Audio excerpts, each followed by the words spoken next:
You're listening to the Acadiana's Morning News Podcast, brought to you by LABI and always on KPEL965.com. Since 1971, Louisiana Endowment for the Humanities has reached out to scholars, institutions, and local communities to enrich our shared culture. Want to know more about LEH and the rich culture of Louisiana? Visit leh.org for more information or to donate. News Talk 96.5 KPEL, Breaux Bridge, Lafayette. Broadcasting from the Matthew James Tax and Wealth Management Studios, online at matthewjames.com. The ceasefire continues in Gaza. I'm Dave Anthony, Fox News. Now in day 5, hopefully we will see some more hostages brought home today. Israeli Defense Forces Lieutenant Colonel Peter Lerner. The plan is for Hamas to set free 20 more hostages today and tomorrow in exchange for more Palestinian prisoners. The doctor here giving us an update on those that were released last night, saying that some of the children were malnourished and that they were asking for specific food when they were released. We've also heard similar reports from other hostages that were released in recent days. Fox's Trey Yingst also reports more kids remain captives. Hamas armed militants inside Gaza are holding months-old babies as leverage in this conflict that they started. That includes a 10-month-old boy Israel says Hamas has transferred along with his parents to another terror group. Ifat Zayler is the boy's great aunt. She just told Fox. It's horrible. I can't say we are surprised about the level of cruelty and inhumane behavior from Hamas. An American journalist jailed as a spy in Russia since March will remain behind bars. A court in Moscow extending Evan Gershkovich's detention to January. He and the Wall Street Journal deny he's a spy, demanding his release. 41 construction workers in India trapped underground more than 2 weeks after a tunnel collapsed are about to be rescued. So-called rat miners, experts at working in confined tunnels, have drilled through rocks and debris. We're told that one at a time, the unlucky workers will be winched out on stretchers. Fox's Jonathan Savage. There'll be no classes at Southeast Raleigh High School in North Carolina. The day after a student was stabbed in a fight in the gym, then died at a hospital. Another teen's in custody. A woman who identified herself as the suspect's mother told WRAL this, quote, "The whole situation is terrible. I feel bad for the other family, but in return, I feel bad for my son because he was fighting for his life." That's Fox's Alexandria Hoff. America's listening to Fox News. With the holidays upon us, the increase in traveling, shopping, and connecting online also heightens the need to protect your identity and finances with LifeLock. Identity thieves see this time of year as an opportunity to drain your accounts, open new loans in your name, and damage your financial future. LifeLock detects and alerts you to the threats you might miss on your own. Don't let the busy holiday season catch you off guard. Save up to 25% off your first year with promo code CLAY. LifeLock.com, promo code CLAY. Testosterone levels are at an all-time low. Individual T levels decline 1% every year. Choq, CHOQ, is the new champion of natural testosterone boosters. Choq's main ingredient is clinically studied to naturally boost testosterone 20% in 90 days. Supercharge your masculinity and boost your daily energy with Choq's Male Vitality Stack. For a limited time, our listeners will get 30% off at CHOQ.com with promo code USA. CHOQ.com, code USA. The Trump Organization remains on trial in New York City in a civil lawsuit. The judge already ruled the company committed fraud and misleading financial statements. Former President Trump denies that. He's already testified along with his sons, Donald Jr. and Eric, and he plans to take the witness stand again, called by his defense team December 11th. There's been a ruling in one of the 4 Trump criminal cases. The federal one related to the former president's attempts to overturn 2020 election results. Judge Tanya Chutkan ruling that the request seemed like nothing more than a fishing expedition. The former president and his lawyers wanted to subpoena Congressman Benny Thompson, the chair of the House January 6th committee. Trump wanting to hear from Thompson and other government officials over allegedly missing materials from the panel's archives. In August, Thompson noted the committee didn't keep records of materials during the panel's hearings. That led Trump lawyers to question whether they've been lost, destroyed, or altered. Chris DeMeo, Fox News. On Wall Street, stock futures down slightly before today's trading on this Giving Tuesday, which is big for donation to charity. On Monday Night Football, 4 Vikings interceptions and 4 Bears field goals lead to a 12-10 Chicago win. Bears quarterback Justin Fields lost 2 fumbles in the game, and Minnesota had a 10-9 lead late in the fourth quarter when Fields made up for his miscue, putting Chicago in position for a game-winning field goal. 1-point game. Fields lets it go. DJ Moore has it down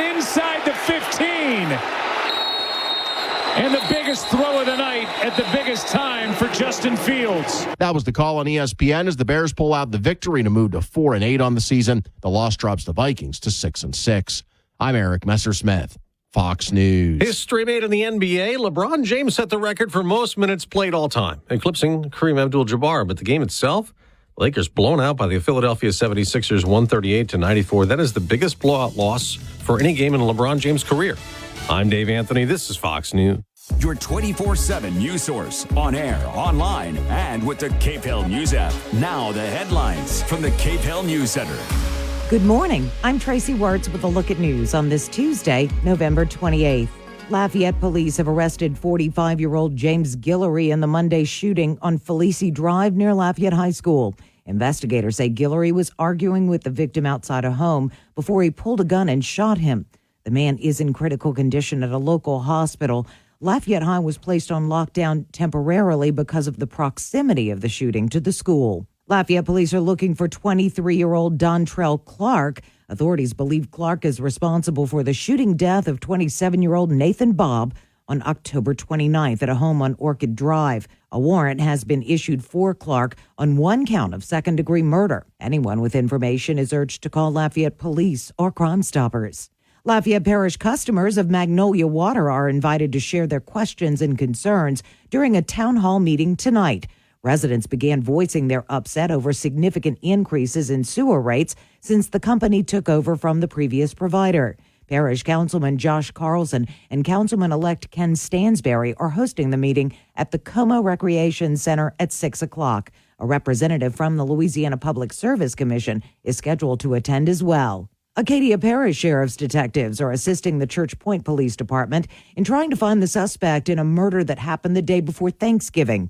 Authorities say 30-year-old Quincy Raheem Mutah of Church Point is accused of forcing his way into a residence and shooting a victim who later died at the hospital. A warrant has been issued for Mutah on second-degree murder, home invasion, and being a convicted felon in possession of a firearm charges. The driver of a dump truck died Monday morning after his vehicle veered in a construction zone near Lafayette Regional Airport. Police say he lost control due to, quote, medical reasons. His truck struck several trailers in the area and then turned over. The driver was transported to a local hospital where he was pronounced dead. LCG is asking residents who have Christmas lights they need to get rid of to not throw them in the garbage or recycling cart. They have set up a large blue dumpster at the Robichaux Center on Erast Landry where residents can drop them off to be recycled. Light and string components require different recycling. The drop-off will be available through the first week of January. That's a look at news. I'm Tracy Wertz.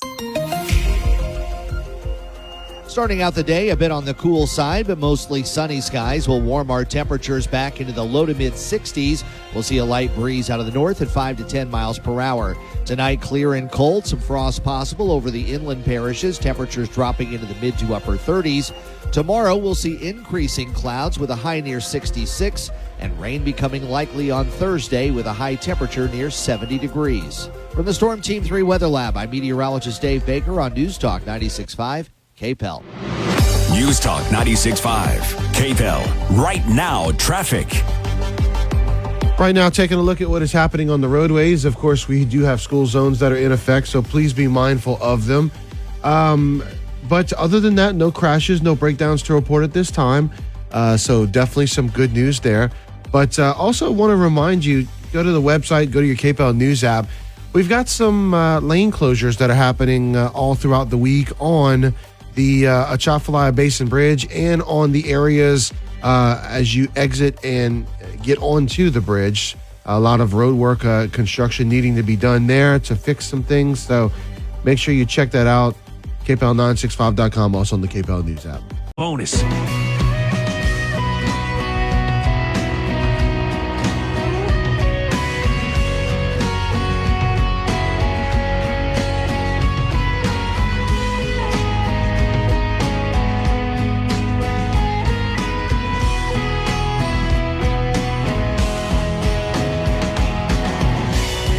Good morning and welcome into Acadiana's Morning News. Brandon Como and Tracy Wertz here with you. Good morning. We both have frogs in our throat today. Yes, we do.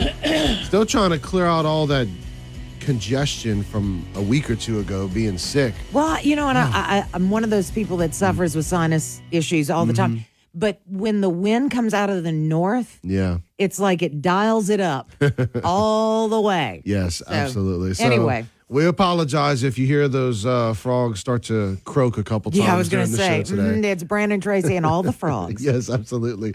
So today is National Allen Day today. Like the name Allen? Yeah, like celebrating the name Allen. If your name is Allen? Yes, it's your day today. Hey. Mm-hmm. Okay, now what I did do was I wanted to see, were there any National Brandon Days and any National Tracy Days? Really? So there is a National Brandon Day, which is on April 24th. Okay. There is also a National Hug Brandon Day, which is on June 15th. Okay.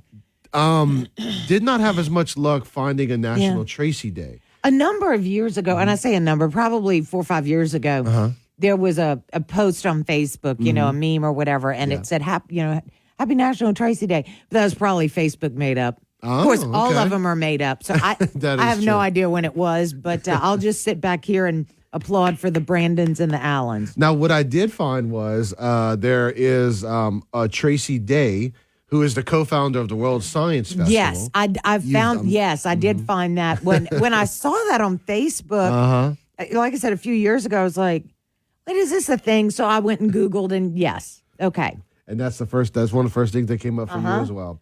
All right, so today is also Red Planet Day. Of course, we know the red planet is Mars. Right. So today is a celebration of that planet. That's, everyone wants to go to Mars. I wonder if that's actually ever going to happen. I don't know. I don't know. That's a good question. Also, today is National Day of Giving, which is the Tuesday after Thanksgiving every year. And then also today is National French Toast Day. Oh, man. Yeah. And I was trying to find, I didn't put this on my list of historical events today. Okay. But you said it's National, Red Planet Day or something, or Mars Day. And on this date, and of course I'm looking for it, so I'm not going to find it. On this date, let's see. Maybe are you talking about when commemorating the launch of the spacecraft Mariner 4? Yes, there you go. Oh, you found it? Yes. What year was that?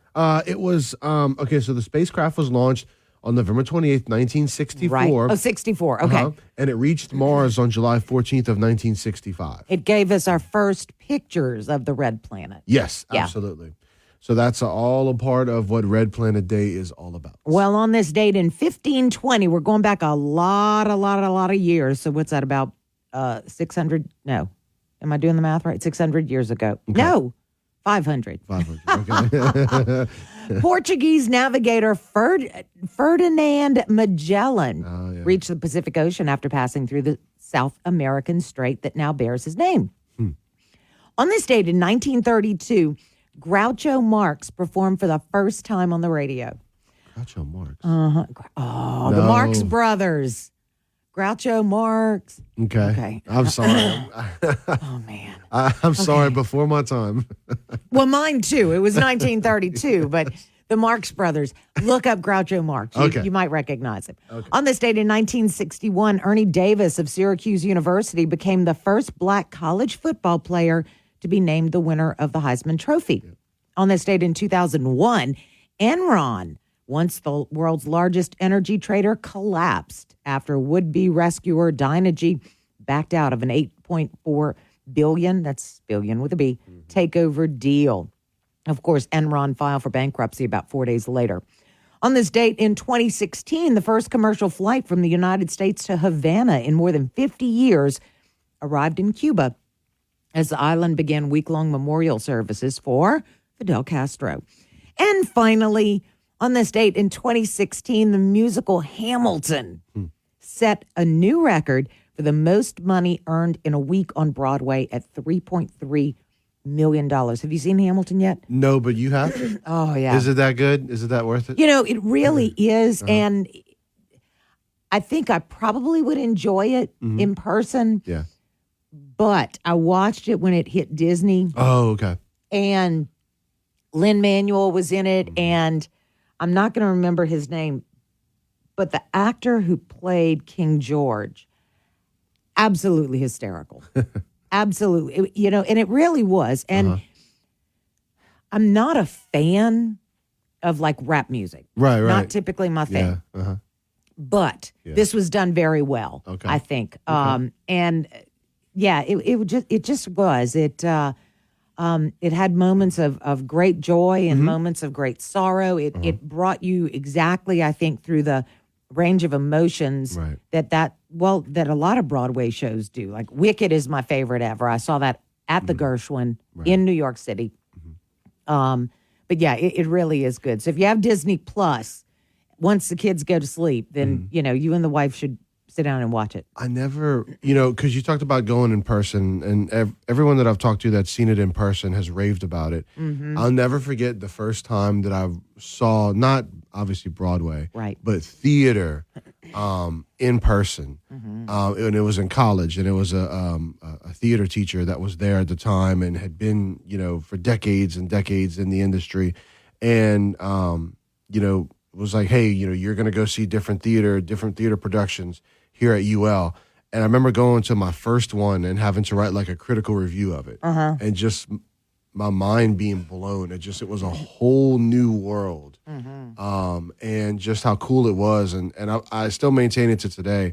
If you haven't gone into the theater and seen at least one good production in your life, you owe it to yourself to go do that. I did theater for years and directed theater. Yeah. It's wonderful to soak in as an audience member. It's a whole nother experience to be on stage. But yeah, props to local theater groups because a lot of work goes into that. Yeah. And so, back to Hamilton. You should watch it. Yeah. All right, sounds good. KPEL News Time coming up on 6:20. We'll take this quick commercial break, and we'll continue on with Acadiana's Morning News. News Talk 96.5 KPEL. Depend on it. KPEL covers Acadiana with Lowry's Printing and Copying. Gifting Grace Project, Hope for Homeless Children, is looking for assistance to provide gifts for school children whose parents or guardians are considered homeless. You can donate money or toys. Please help children this holiday season by going to giftinggraceproject.com for all the details. The 13th annual Professional Career Reception is set for Wednesday, November 29th, 4 to 6 p.m. at the Doubletree by Hilton on Pinhook Road in Lafayette. The event is hosted by the Lafayette Economic Development Authority, Acadiana Workforce Solutions, UL Lafayette, and other organizations. You can get the complete list of all the employers that will be at the job fair by calling 337-482-1444. See you at the Hilton in Lafayette, November 29th, 4 to 6 p.m. If you or your organization has an event that you would like to get on the KPEL community calendar, email it to news@kpel965.com. That's news@kpel965.com.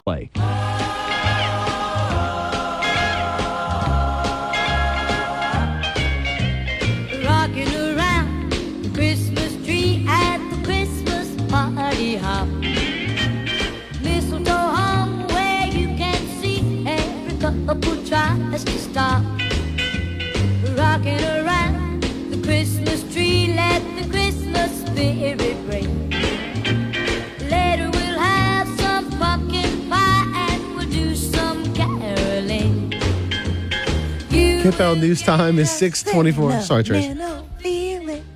Sorry. I love Christmas. I know. I'm gonna just pause whenever we open the mics. I'm gonna let you sing all the Christmas songs. Well, the one we need to find is Trans-Siberian Orchestra. Okay. Anything by Trans-Siberian Orchestra. Okay. I'll My get 'em ready. absolute favorite. All right, we'll get them ready. Yeah. I know one of the stations, and maybe us too, are giving away tickets to see them in Philadelphia. And I thought about quitting just for 3 weeks so I could enter the contest, go see them, and come back. But yeah, I'm joking. That would Pam, Bruce, I still need my job. That would be really cool to see them perform. Yeah, no kidding. Yes, absolutely. So speaking of the holidays, Home for the Holidays is in full effect right now. And Joining us in the studio this morning is Diamond from Habitat for Humanity, one of the 4 local charities that Home for the Holidays is benefiting. Diamond, good morning. Good morning. I would like to shameless plug. I've seen the Trans-Siberian Orchestra quite a while ago in Shreveport. Fantastic. Carol of the Bells, I was waiting on it. It was so good. Love Trans-Siberian. That's probably my number one favorite group, or I don't know if you'd call it group.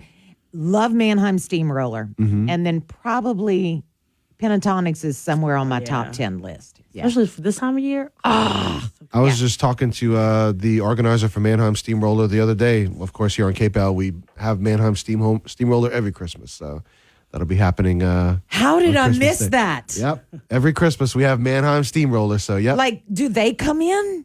Or you just talk to them? No, I just talked to the one who sends the radio program. Oh. And so we put their audio on here. Yay. Yes. Okay. So Mark, we have the note storytelling to and all self. that. Yes. Note to self. All right. Let's make another note to self to buy our Home for the Holidays tickets. Diamond, Absolutely. Habitat for Humanity, of course, one of the beneficiaries of the proceeds from that.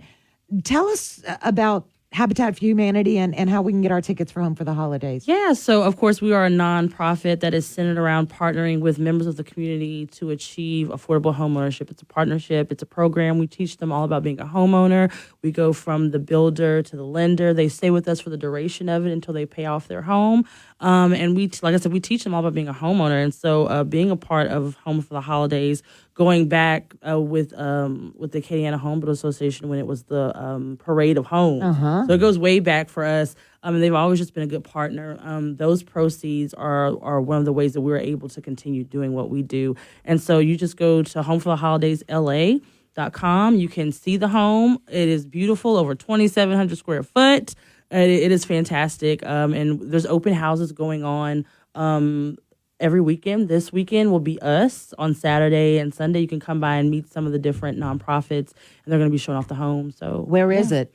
So it's at the Reserve at Woodlake. It's kind of like going to Broussard, but it's in Lafayette. It is truly fantastic. The powder room downstairs, I thought it was wallpaper. It's hand painted by an artist. Oh, wow. The powder room downstairs, just one of the many beautiful things about the home. But all the nonprofits, we're getting our own weekend to go for the home showing to really connect with homeowners. Of course, we want to sell tickets, but really for them to get to know a little bit about our nonprofits. That is very cool. Now, if you buy your ticket by noon tomorrow, you are in a special drawing to win a $2,500 Stein's gift card. Stein, who doesn't want some Stein? With these prices, you could get ready for the spring. You could get some lawnmowers. You can get a lot of different stuff. $2,500. Redo your floor in one of the rooms. I mean, there's $2,500 will get you. You do a lot. Yeah, you certainly can. Maybe you need a new appliance, whatever the case may be. Now they can buy tickets at the home as well, right? Yes. So if you do come for any of the open houses, there will be tickets available to buy there too. You can also just for a good gift, you can also gift someone a ticket if you want to give someone an early Christmas gift. That's been happening a lot. Just make sure whoever you gifted for, it's in their name. Because if not, the house will still be yours if it gets pulled, and that's a whole. Who wants to fight about homes for Christmas, right?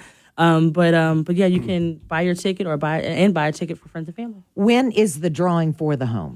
So I feel like it's December 13th. Okay, that's the date that's sticking out of my mind. It's December 13th. That's when the big, huge drawing. You can choose if you want the home or if you want the money, because that's also a choice this year too. If you want to do the cash or the house. Yes, and you're right. Obviously, December 13th is the day, which means the deadline to be eligible is at midnight on Tuesday, December the 12th. So make sure you get those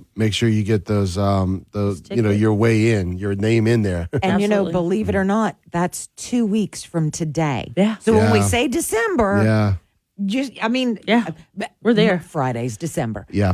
So don't think, I have all kinds of time. No, you don't. No, you don't. Get those tickets now. Get as many as you can. So many good organizations. Like I said, our showing for the home, we're going to be there this weekend, but please, when you go to buy your ticket, take a look at all the nonprofits. Obviously, choose Lafayette Habitat, but of course, so many other great ones: Faith House, Healing House, doing so much great work. But come check Wait, us you all said out. choose one, so they have to pick. So however you hear about it, like if you're listening, if you're under the sound of my voice, as they would say, of course, choose Lafayette Habitat. But if you happen to be doing some good work with Faith House and they talk to you about it, they want to know like how, like, who are you not really supporting, but like how are you hearing about it? Right. Because that's a really big one for us. It's a big thing for all of us as nonprofits.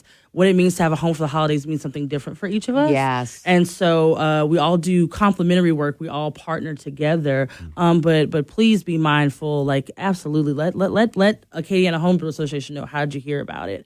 Yeah. Oh, that's cool. I did not know about that. Yep. You got 4 great ones, like she mentioned: Lafayette Habitat for Humanity, Healing House, Faith House, and Foster the Love as well. Love, they're fantastic. Diamond, thank you so much for coming in today. Thank you.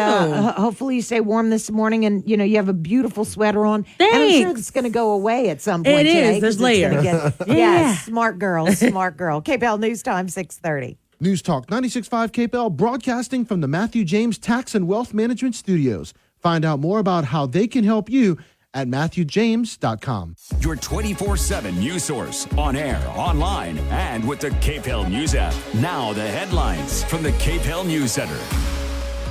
Good morning. I'm Tracy Wertz with a look at news on this Tuesday, November 28th. Lafayette police have arrested 45-year-old James Guillory in the Monday shooting on Felice Drive near Lafayette High School. Investigators say Guillory was arguing with the victim outside a home before he pulled a gun and shot him. The man is in critical condition at a local hospital. Lafayette High was placed on lockdown temporarily because of the proximity of the shooting to the school. Lafayette police are looking for 23-year-old Dontrell Clark. Authorities believe Clark is responsible for the shooting death of 27-year-old Nathan Bobb on October 29th at a home on Orchid Drive. A warrant has been issued for Clark on 1 count of second-degree murder. Anyone with information is urged to call Lafayette Police or Crime Stoppers. Lafayette Parish customers of Magnolia Water are invited to share their questions and concerns during a town hall meeting tonight. Residents began voicing their upset over significant increases in sewer rates since the company took over from the previous provider. Parish Councilman Josh Carlson and Councilman-elect Ken Stansberry are hosting the meeting at the Como Recreation Center at 6 o'clock. A representative from the Louisiana Public Service Commission is scheduled to attend as well. Acadia Parish Sheriff's detectives are assisting the Church Point Police Department in trying to find the suspect in a murder that happened the day before Thanksgiving. Authorities say 30-year-old Quincy Raheem Mutah of Church Point is accused of forcing his way into a residence and shooting a victim who later died at the hospital. A warrant has been issued for Mutah on second-degree murder, home invasion, and being a convicted felon in possession of a firearm charges. The driver of a dump truck died Monday morning after his vehicle veered in a construction zone near Lafayette Regional Airport. Police say he lost control due to, quote, medical reasons. His truck struck several trailers in the area and then turned over. The driver was transported to a local hospital where he was pronounced dead. LCG is asking residents who have Christmas lights they need to get rid of to not throw them in the garbage or recycling cart.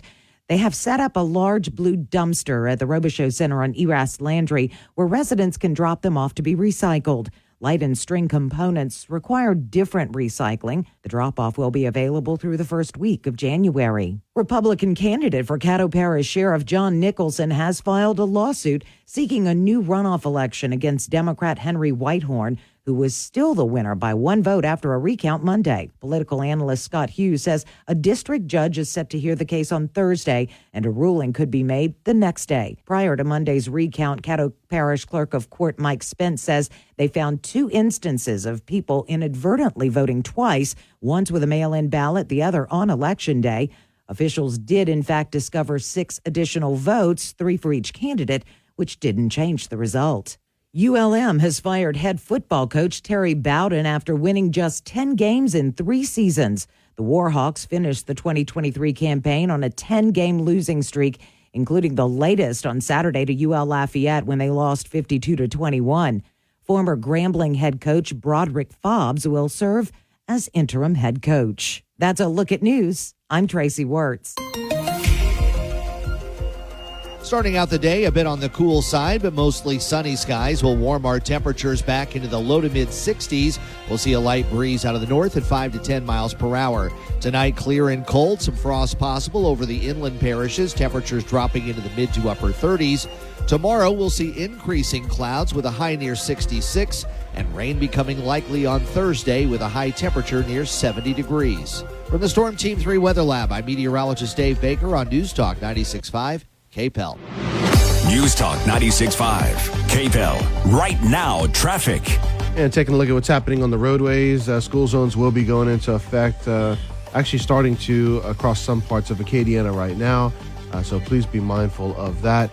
Also, looking at traffic overall, we have no crashes, no breakdowns to report at this time. So please continue to keep it safe out there.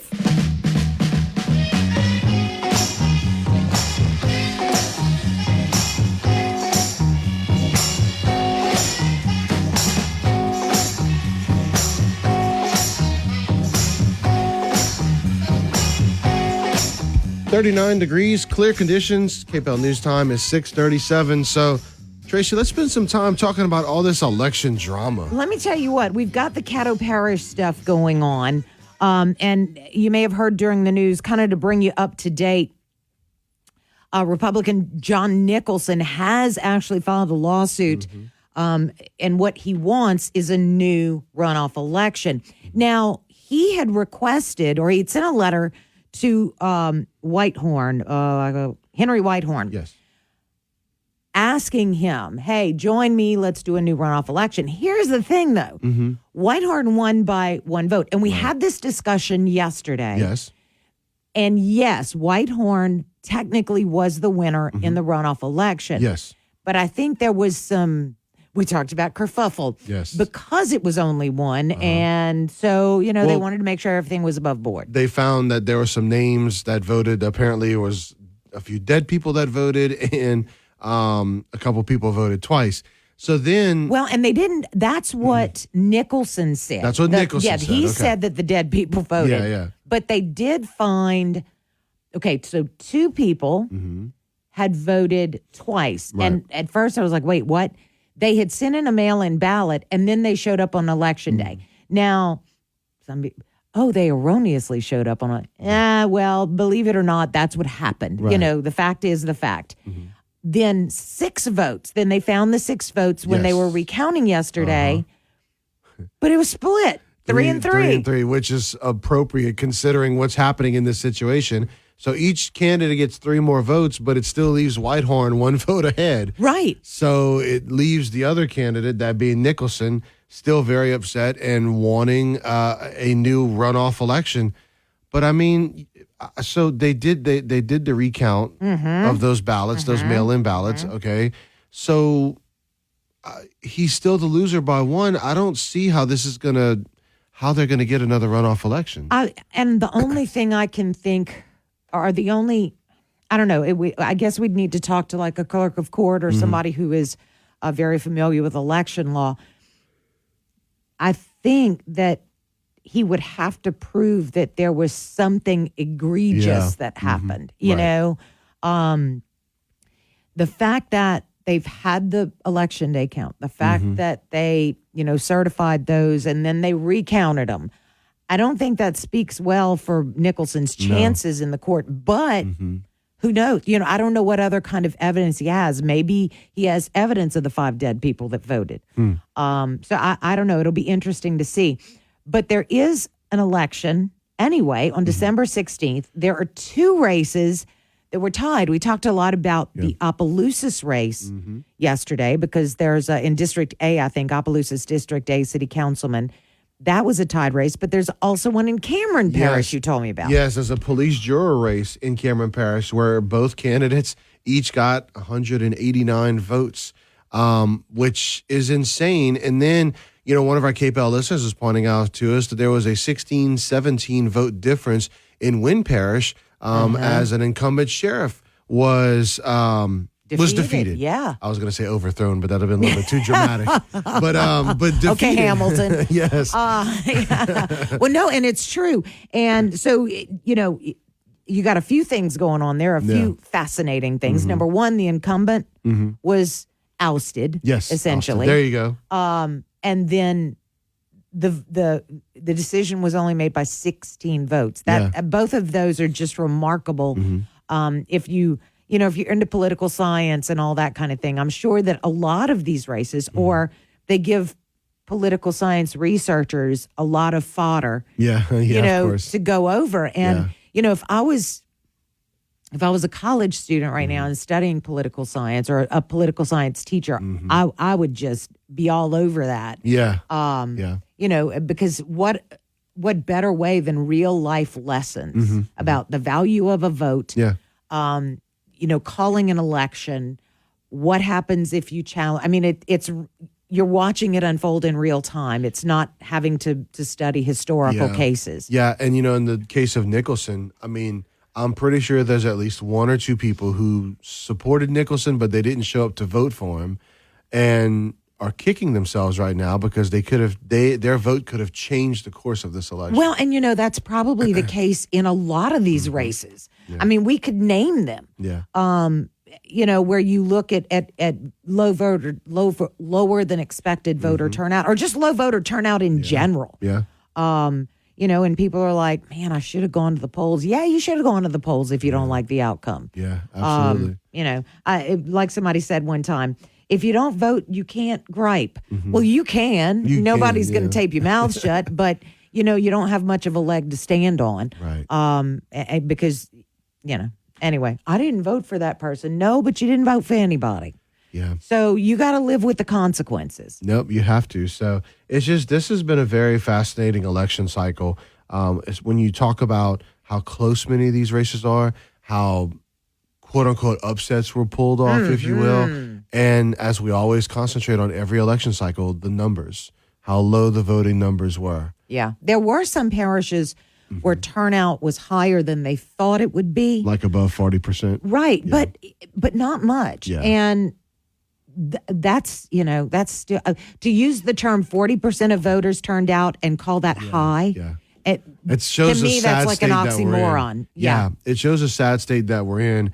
But it also, to me, not just about getting on people for not going voting, but also about, I think there's a lot of voters that do feel like increasingly that their votes don't matter. Now, while on a numbers point, we're talking about how votes matter, but when it comes to policy and the people that are being put in office actually carrying out the whims of the voters, I think more and more people, you're getting more and more voter apathy now than you have in the past. Because I think some people feel like, hey, they're not listening to us anyway, so why waste my time going vote? Well, and I understand those feelings. And, this is my opinion. I think you still need to do your civic duty. I think you still need to have your voice heard because, and that's, to me, that's what voting is about. It's about having your voice heard. And I've said for years, and I might have said it at some point here, in the voting booth, and they don't have nurseries anymore in hospitals, but when you're in the nursery, when you're in the graveyard, and when you're in the voting booth, everybody is equal. Yeah, because your sex doesn't matter, your income level, your race, nothing else. Your vote and my vote and Donald Trump's vote and Joe Biden's vote and John Bell, all of our votes are weighted equally. That said, all of our votes may also be weighted 5 times. That still blows my mind that Jacob did that the other day. No, it was a very smart point that he made. But a lot of times we talk about it, and it's very true, how we've had people that have fought and died for our right to vote. But I'm going to go even to another area on that as well. I think about when you talk about minorities and how for the longest time, minorities and women were not even allowed to vote. I mean, yes, absolutely. And there were a lot of people in both groups that had to fight really hard to make that become available. And so I would imagine, some of those older generations that were there during those fights, seeing the younger generations not going to the polls right now, I'm sure is a little disheartening as Yeah. well. Let's see. I'm trying to. So just over 100 years ago, women got the right to vote. I mean, if you put that in perspective, I mean, you do some math, which I don't think I can. You think about the presidential elections that women were not allowed to vote in. You think about just the elections in general where women's voices were not heard, minority voices were not heard. But women and minorities still had to live by the laws that were set by the people who were elected. But they had no say in it. Yeah. Right. Yeah. And so, I'm just a big proponent of bringing yourself. I can't say bad words. Yeah. Bringing yourself over to the polls to vote and to at least have your voice heard. At least you tried. You did. It's like I've said before. My grandmother my little 5-foot grandmother used to meet me at the door of her house, and she would watch politics all day, and she'd let it stir her up, and she'd get all discombobulated, and I'd go into her house to have a cup of coffee, and she'd meet me at the door saying, "You people need to do something." Well, there's not a whole lot I can do, but I can go to the polls and cast a vote. Absolutely. So, absolutely. And now I will move my soapbox. KPEL News Time is coming up on 6:48. It is 39 degrees, clear conditions right now at KPEL. Start planning out all those Christmas gifts and actually begin your Amazon shopping. I hate to be the bearer of bad news, but it's also the most magical time of year for scammers. Criminals are parading online as Amazon employees to try and trick customers into their personal info.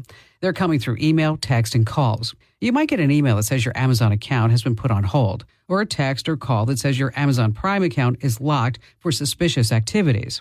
To make sure that your info isn't in jeopardy, they're going to ask you to input your payment information. Do not do this. First, plug in that fishy email address or phone number right into Google. Most likely, they're going to pop up as connected to known scammers. Do not click any links. Always contact Amazon directly to see if the message is legit. Hey, you could win a brand new iPhone 15 valued at $800. Enter to win now at commando.com/win. The Joe Cunningham Show has a new start time. That's right. Hey, everybody, it's me, Joe Cunningham, and I want you to join me every weekday at 5 p.m. here on News Talk 96.5 KPEL. All of the news and analysis that's important to you right here in Acadiana, be it local, state, or national, going to have that for you during your evening drive every day from 5 to 6 p.m. The Joe Cunningham Show right here on News Talk 96.5 KPEL.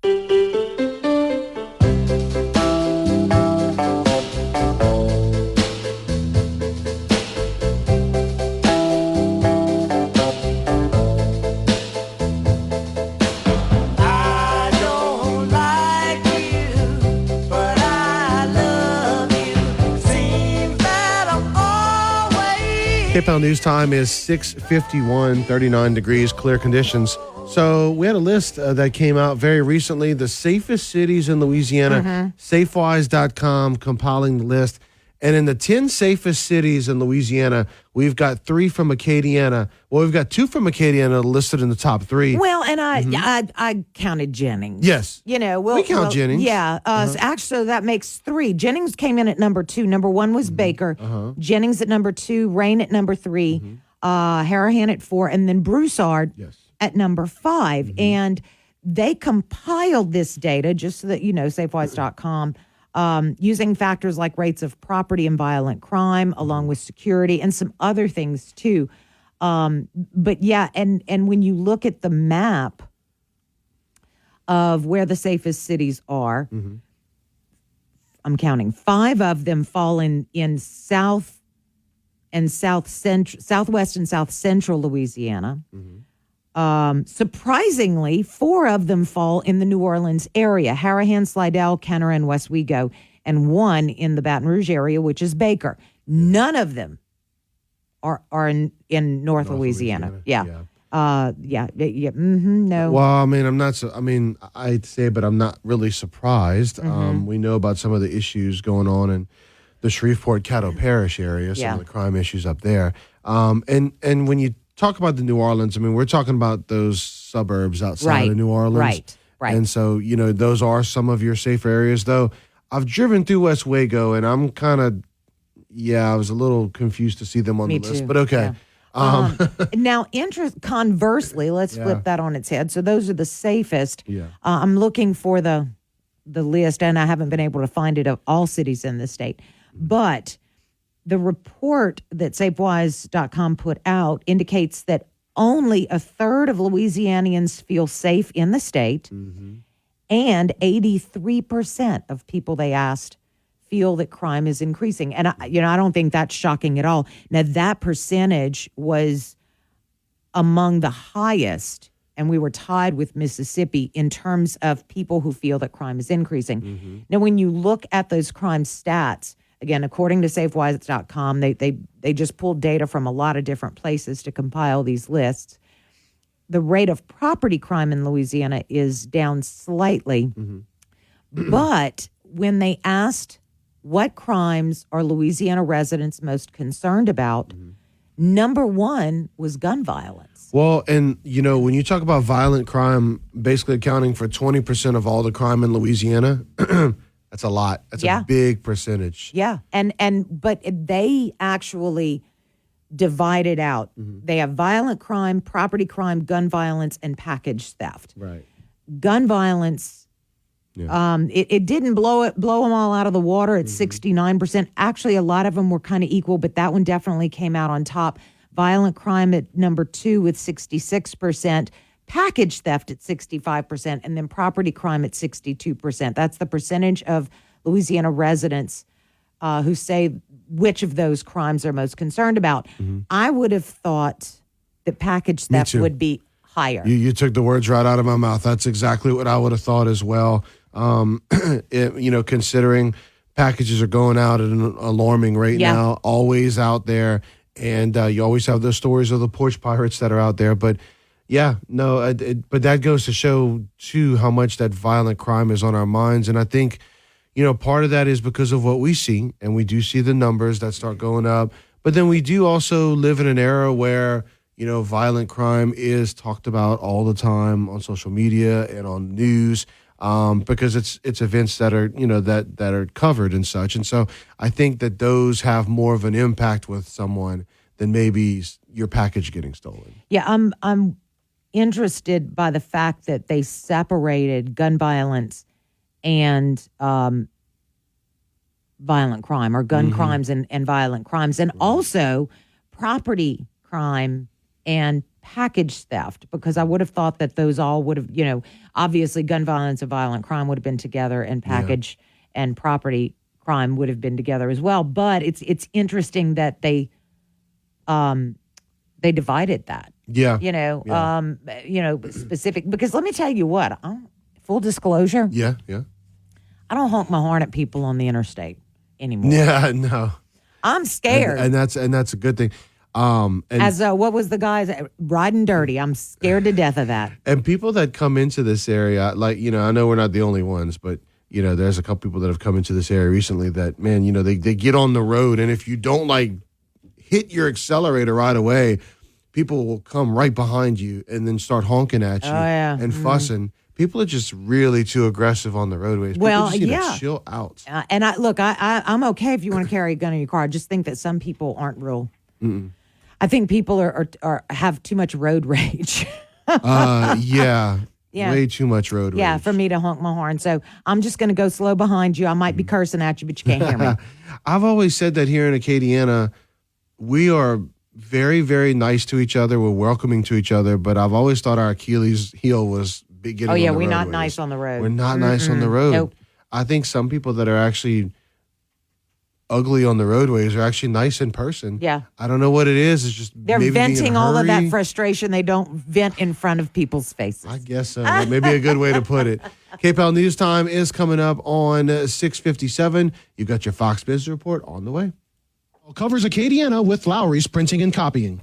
Gifting Grace Project, Hope for Homeless Children, is looking for assistance to provide gifts for school children whose parents or guardians are considered homeless. You can donate money or toys. Please help children this holiday season by going to giftinggraceproject.com for all the details. The 13th annual Professional Career Reception is set for Wednesday, November 29th, 4 to 6 p.m. at the Doubletree by Hilton on Pinhook Road in Lafayette. The event is hosted by the Lafayette Economic Development Authority, Acadiana Workforce Solutions, UL Lafayette, and other organizations. You can get the complete list of all the employers that will be at the job fair by calling 337-482-1444. See you at the Hilton in Lafayette, November 29th, 4 to 6 p.m. If you or your organization has an event that you would like to get on the KPEL community calendar, email it to news@kpel965.com. That's news@kpel965.com. The Fox Business Report is brought to you by Gulf Coast Bank, your local community bank.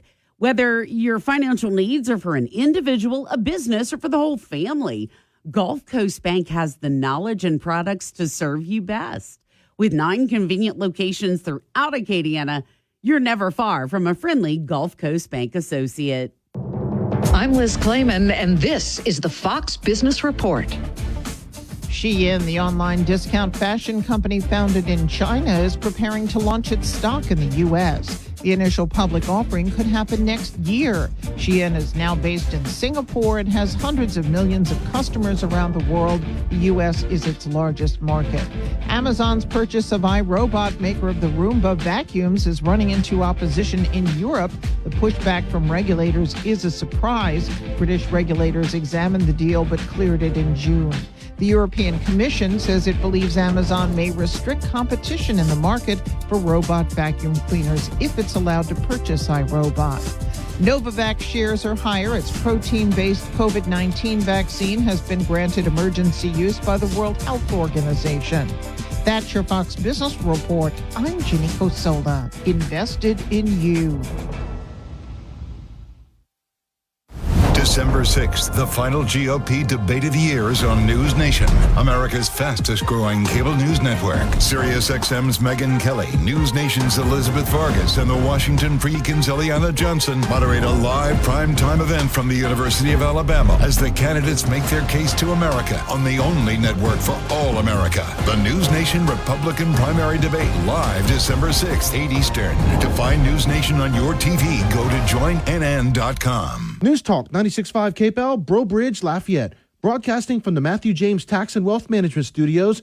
Online at MatthewJames.com. Hostages expected to be set free today. I'm Dave Anthony, Fox News. 10 more tomorrow in a 2-day ceasefire extension that's also allowing more humanitarian aid flow into Gaza. We're determined to continue that for as long as possible to bring as many people home as we possibly can. Secretary of State Antony Blinken in Brussels. The U.S. helped broker the pause in fighting. There's an understanding this ceasefire could be extended if Hamas is able to come up with 10 hostages a day to exchange for prisoners in Israel. The issue here, though, is that Hamas doesn't control all of the hostages. There are groups like Islamic Jihad, some of the smaller organizations like PFLP and DFLP inside Gaza, as well as criminal families in the Strip that could be holding hostages. Fox's Trey Yanks at a hospital in Tel Aviv where 9 children among the 11 hostages set free last night are being cared for.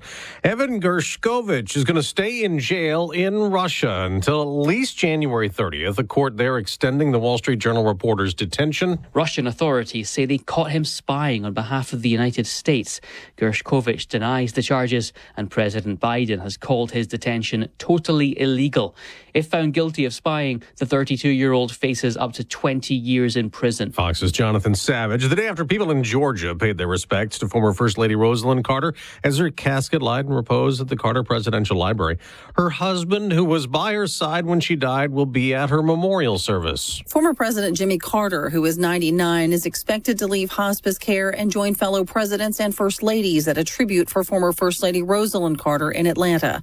He has rarely been seen in public since entering hospice care in February and made the trip from the couple's home in Plains, Georgia to Atlanta for today's service. Fox's Tanya J. Powers. This is Giving Tuesday for us to donate instead of shop after Black Friday and Cyber Monday. Last year, Americans gave more than $3 billion to charity on this day alone. America's listening to Fox News. With the holidays upon us, the increase in traveling, shopping, and connecting online also heightens the need to protect your identity and finances with LifeLock. Identity thieves see this time of year as an opportunity to drain your accounts, open new loans in your name, and damage your financial future. LifeLock detects and alerts you to the threats you might miss on your own. Don't let the busy holiday season catch you off guard. Save up to 25% off your first year with promo code CLAY. LifeLock.com, promo code CLAY. Testosterone levels are at an all-time low. Individual T levels decline 1% every year. Chalk, CHOQ, is the new champion of natural testosterone boosters. Chalk's main ingredient is clinically studied to naturally boost testosterone 20% in 90 days. Supercharge your masculinity and boost your daily energy with Chalk's Male Vitality Stack. For a limited time, our listeners will get 30% off at CHOQ.com with promo code USA. CHOQ.com, code USA. There's no school today at Southeast Raleigh High in North Carolina, the day after a student was stabbed in a fight in the gym and the 15-year-old boy later died. Another student's in custody. One suspect is in custody at this time, and we're happy to report that. And there is no further threat to the school or to the community. Raleigh Police Chief Estella Patterson. Is this the week Congressman George Santos gets kicked out of the House?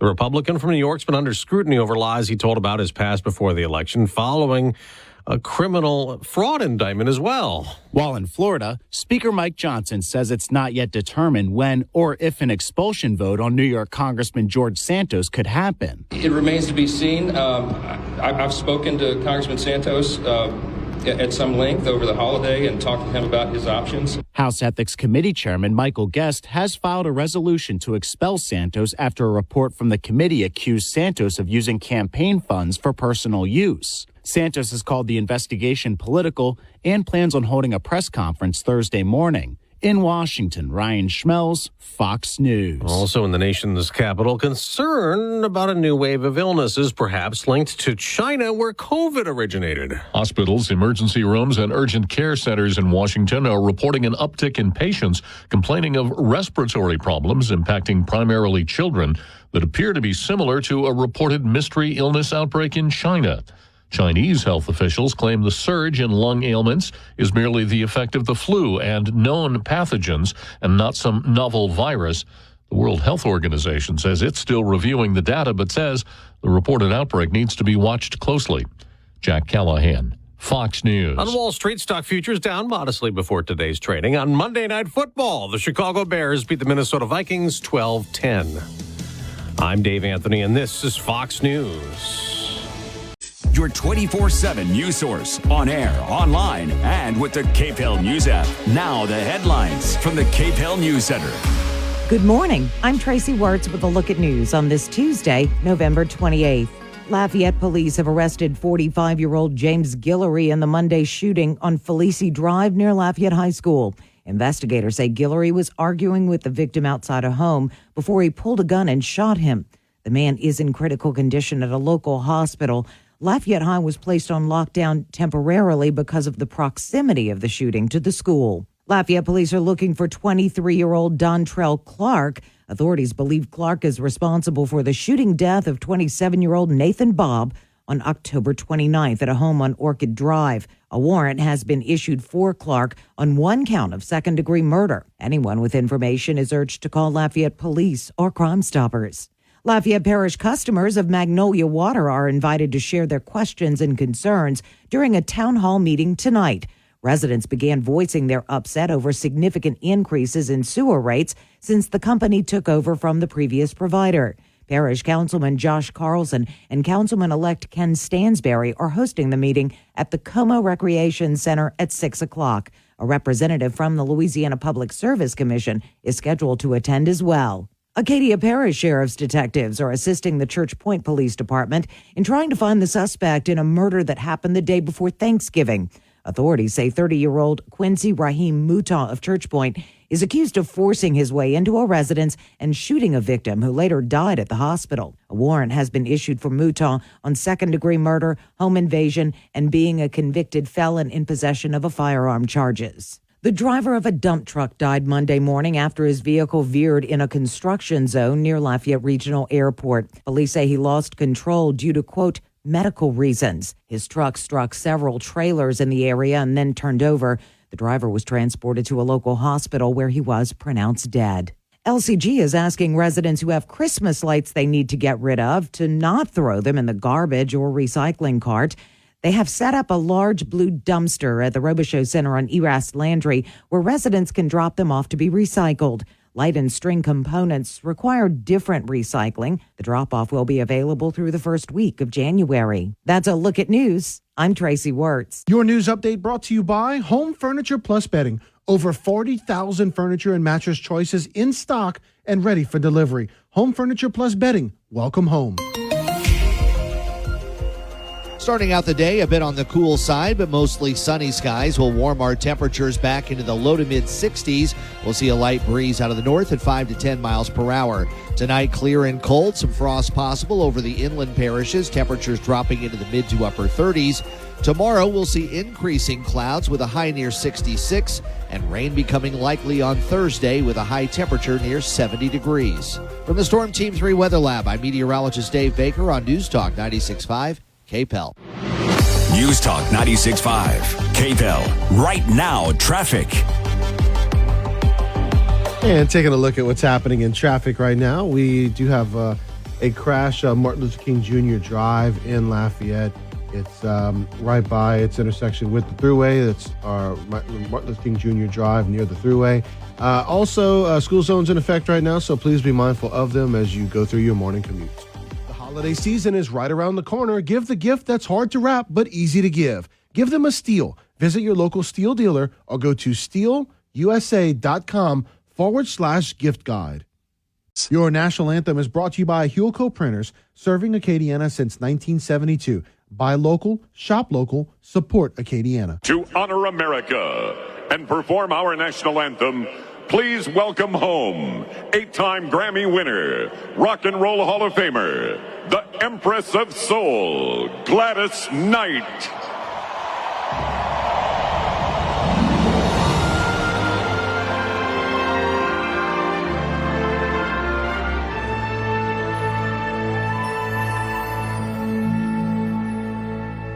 Oh, say, can you see by the dawn's early light what so proudly we hailed at the twilight's last gleaming, whose broad stripes and bright stars through the perilous fight o'er the ramparts we watched were so gallantly streamed.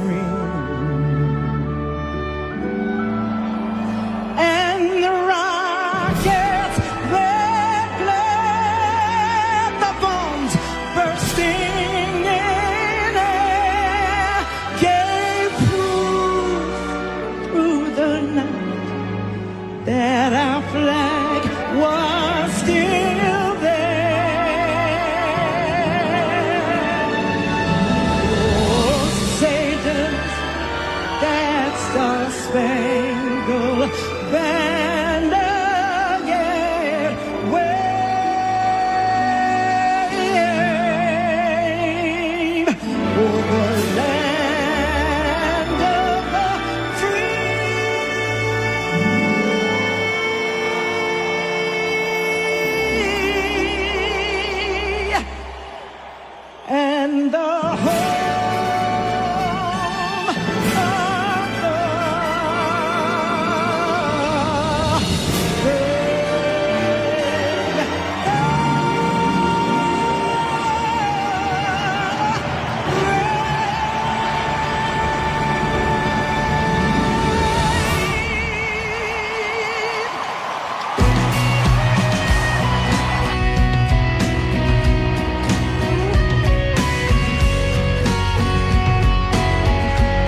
Good morning and welcome into Acadiana's Morning News. Brandon Como and Tracy Wertz here with you. Good morning. It is 7:16 and tough weekend for college sports. And I'm not, of course, talking about the Cajuns or the Tigers. But in relation to the Cajuns, the ULM head coach Terry Bowden out of there. Yeah. His record's just awful. He had a losing streak of 10 games. The most recent, of course, to the UL Raging Cajuns. So, bye-bye. Yeah. Bye-bye, Bowden. It's and you know that program. I was talking to Moon about this yesterday. Of course, Moon is a former Warhawk, although he was an Indian at the time. That football program, who's going to go coach there now? Because Terry Bowden had a big name in college football. Yeah. And even I there. know it. And I'm not, you know me. I like football, but not in the know for a lot of things. And with that being the case, he had really no success there. A little bit of hype, but no success to match, as you were just pointing out. And so the question in my mind is, do they even stay do they even stay at the highest level competing, or do they need to drop down to 1AA? I don't know. It says, according to this information from the Louisiana Radio Network, Warhawks athletics director John Hartwell believes the next coach will put ULM in a position to compete for Sunbelt championships. Okay. Sure. And he says that he hopes to name a new coach in 7 to 10 days. So he's obviously got his eye on somebody. Yeah, he does. And, maybe they can go out and find him a Deion Sanders or something. But I don't know. Now, look, UL was out of position years ago. I remember about 20 years ago when people were saying, hey, UL needs to drop down to 1AA status. I remember that. I remember asking the athletic director at the time, I said, are we going to drop down? And he said, absolutely not. We're going to stay where we're at. And thank God we made some changes and we started moving. And all of a sudden, we not only moved up, but we started coming to national prominence as an athletic program. But I think ULM is at a crossroads right now. Yeah. It's interesting. 7 to 10 days, he said. And we know, or we've watched how long it takes to find a new coach. Yes. With a lot of times they'll reach out nationally, et cetera. So that communicates to me that he's got somebody in mind, and talks have already begun. Now, maybe I'm wrong, but that seems pretty quick. Yeah, it's been a very bad football program. They've surprised us a few times because of it being a rivalry game, but they've been a very bad football program, and they don't have a whole lot of other things really going for them right now. And so, hey, football really does help drive the bus. If your football program is successful, it's tremendous. But I've been there to a couple games before, and there's not a lot of excitement for ULM, honestly. And look, I have disliked their program for a long time. I've kind of cooled off on that over the years. I could say some things to make some jokes about them, but I'm being in all serious right now. There's not much of a draw to be a ULM Warhawk. I'm pretty ambivalent towards them. In other unfortunate football news, Nicholls State got shut out this weekend by Southern Illinois. 35-0. And then to add insult to injury, they got stuck in an airport for 22 hours as a result of a pilot issue and the inability to get another plane in a timely manner. Oh my God. Can you imagine? Yeah. You're going to the airport, you're like, I just want to go home. This is bad. And then you have to sleep on the floor. And look, we've probably all had situations in the state where you lost. Yes, in the state where you lost. Absolutely. We've probably all had situations where we've had a flight get canceled due to something happening, but we get to go to a hotel room. Right. No. These players didn't get to do that. They had to stay in the airport lobby, and God, that looks miserable. Yeah, they did. Oh man, poor guys. Nicholls State. I sure wish that hadn't happened. But anyway, 22 hours stuck in an airport. I was stuck in an airport for like 4 hours, and I was ready to hurt people. I was saying really bad words and getting, threatening to get violent. It's like, this is not cool. I want to go home. No. Well, fortunately, they were able to fix it for him, but I wonder if this is going to raise up any other issues, because you had a lot of people complaining, to the NCAA about this. Basically saying like, hey, the university, they need should the university do a better job in this instance with a backup plan? Right. So I don't know if anything comes of this or if it's just a one-off and we just move on from it. Yeah, well, I think that's, I don't think we have a choice. KPEL News Time 721. We talk to the trooper next.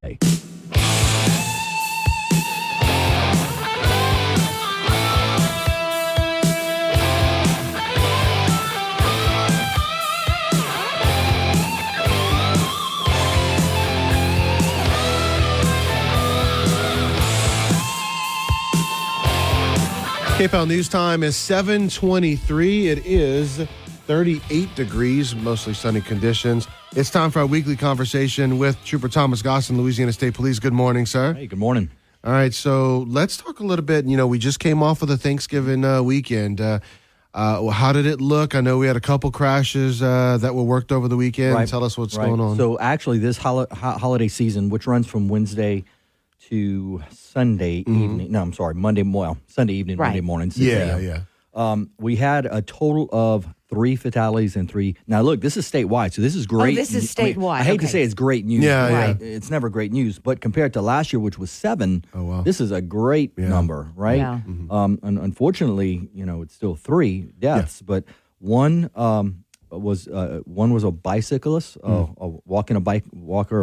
bicyclist, and 2 others were unrestrained drivers. Yeah, and one of them happened in Port Barry. Or Correct. was it One Port was a Barry, 17-year-old in Port Barry. Yeah. Just tragic. All of them are tragic, but it's just when you hear the cases of what happened. Now, we were almost at 4 just because on Wednesday at 1 p.m., which the count doesn't start at 1 p.m., it starts at 6 p.m. on Right. Wednesday. We had one in St. Mary where a vehicle rear-ended another vehicle. It's believed that because of her injuries, the way her injuries were sustained, that she was not wearing a seatbelt. So, but think about that. That's basically 4 crashes from Wednesday to here that didn't really have to happen. I mean, it's like that's And the that scary just, part. I mean, that just, it just breaks my heart for those families, not just because of the death, but knowing the circumstances. I as a mom, as a grandmother, that's the kind of thing I'm like, please put on your Right. seatbelt. If not for yourself, for somebody else, I don't want that knock on my door. And my heart goes out to those families who got that knock. Absolutely, 100%. So we are a little bit lower than we were in the last couple of years, even total for the year right now. So we're trending a little bit lower, which is good. Hopefully, What were we at? continue I that. was looking the other day. 53, I think, statewide is what I heard. What I read. No. That's just just Troop I. Troop I. Yeah, that's just Troop Oh, I. wow. Yeah, Okay. that's just Troop I. So that's the that's the scary part about it. Now, again, we're better than where we were last year. Right now, I'm at 52 and 47. Let's see. Yeah. So. And we haven't hit that really busy Christmas rush yet. Not Correct, just the right. holiday, but Well, Christmas right. parties and Right. And when I say 52-47, I mean 52 fatal crashes with which would from 47 crashes themselves. So multiple people have died in some of these Right, crashes, right? right. So that's the count here. So we're hopefully we can stay on a getting better trend, but it keys on people, number one, putting that seatbelt on. I mean, that's the first thing, and I know I say that often, but it's true. We see it every day in this job, and we work about 4,000 crashes a year at Troop I, just Troop I. Right. So, these guys see it often on the roadway that, minor crashes, major injury. Why? Because of no seatbelt most of the time. well, and I can't imagine conversely coming up to a crash and realizing somebody did wear their seatbelt and knowing that it saved their life. Absolutely. I mean, I'm sure you guys can Oh, tell see that all the time. Absolutely. I've been in a crash where that certainly happened, a rollover crash, and no doubt that is the case in my personal life. Right. So yeah, absolutely, the work related crash, but yeah. So that's well, work or not related, you're still here because you had your seatbelt on. Absolutely, and I truly believe that. I truly believe that. And really, that's one of the reasons that I stay on that all the time. I've seen it work firsthand. I've seen it on the other end Right. as well, where it could have worked, based on the amount of damage to this vehicle and how the way the vehicle crashed and someone is now dead. It's like, this didn't have to happen. This really didn't have to happen. So put on your seatbelt. And, and speaking of Christmas parties, I would think that you guys see an increase in over the holidays, typically people go- driving under the influence. Yeah, absolutely. You know, I would like to think that it's gotten better over the last couple of years, just because of Waze and Lyft and Lyft and Uber and all all these having a plan. And I think it's more. I think people expect it more nowadays. That hey, do you have a designated driver, or hopefully, because we've been hammering that message for so long now. There's really no excuse not to. Really, I mean, even if the Uber ride costs you $70 to get back home, well, you haven't even touched the amount of it's going to cost you in legal fees, right? Right. So or that's the cost of maybe taking somebody's life. right. That's a third of getting your car towed. I mean, just it's so worth it. Just to have that plan ahead of time. So really, we're really asking people to do that. If you're planning on a holiday season this year, make sure there's you have a plan to get home. So let's talk a little bit about the Basin Bridge. Yeah. And, Speaking of getting home, exactly. And so last night we had some lane closures that happened overnight, and kind of kicking off what's happening during this week. So tomorrow we have some daytime lane closures that's going to happen. And so let's talk about those for a second, because that's going to be a big deal tomorrow. Yeah. So I encourage everybody, go to 511la.org, put your email in there, sign up for these alerts. They'll go directly to your email account. You can see exactly what's going on. That way you're not relying on any of this stuff. You'll be amazed how many projects DOTD has going on. Yeah. I'll tell you that. You can, I think, narrow the scope of what you get. But anyway, I-10 westbound at 117, from 117 to 115, right? So which is basically the Chaffalaya Basin Bridge to Henderson. Yeah. We're going to have some lane closures. Outside lane, I-10 westbound, basically from 7 a.m. to 5 p.m. So if you're coming from Baton Rouge, right, perfect time, right?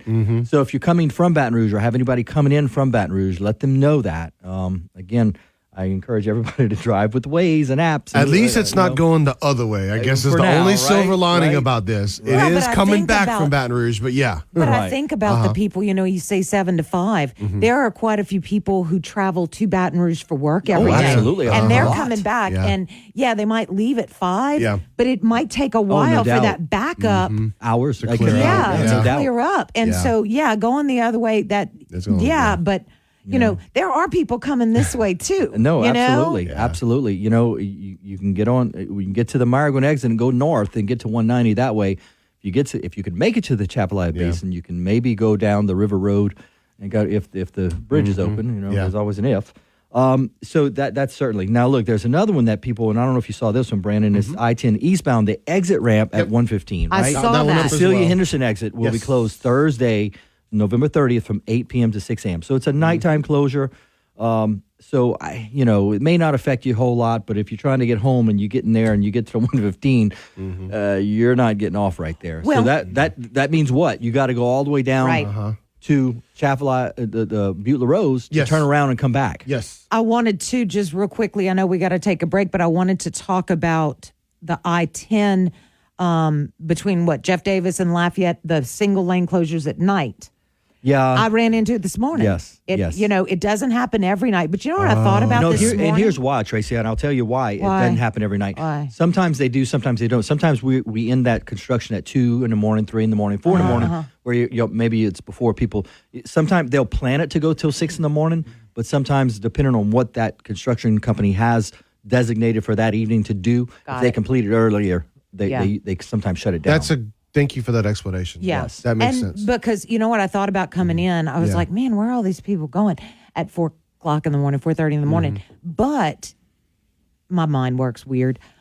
A lot of folks have early procedures where they have to be at the hospital at 5 or 5:30 or whatever. Yeah. So I guess my message is that if you are traveling, you might want to just, it doesn't slow you down a lot. No. But there's enough of a slowdown. So if you have timed it to the minute. to 5 minutes or maybe, you're definitely you might want to just be aware that may slow you down a little bit. Hey, look, I'm going to say it again. I know some people, my friends laugh at me, but anytime I get on I-10, before I leave my driveway, I type in my address of where I'm going. I put in KPEL studio right here on Bertrand Drive, just to see if it gives me my designated time of arrival, which is normal. I know I'm good, but if not, we have an issue, Yeah. right? And so I Look. start looking. We live in an area here where there's like multiple ways to get to your destination. They do.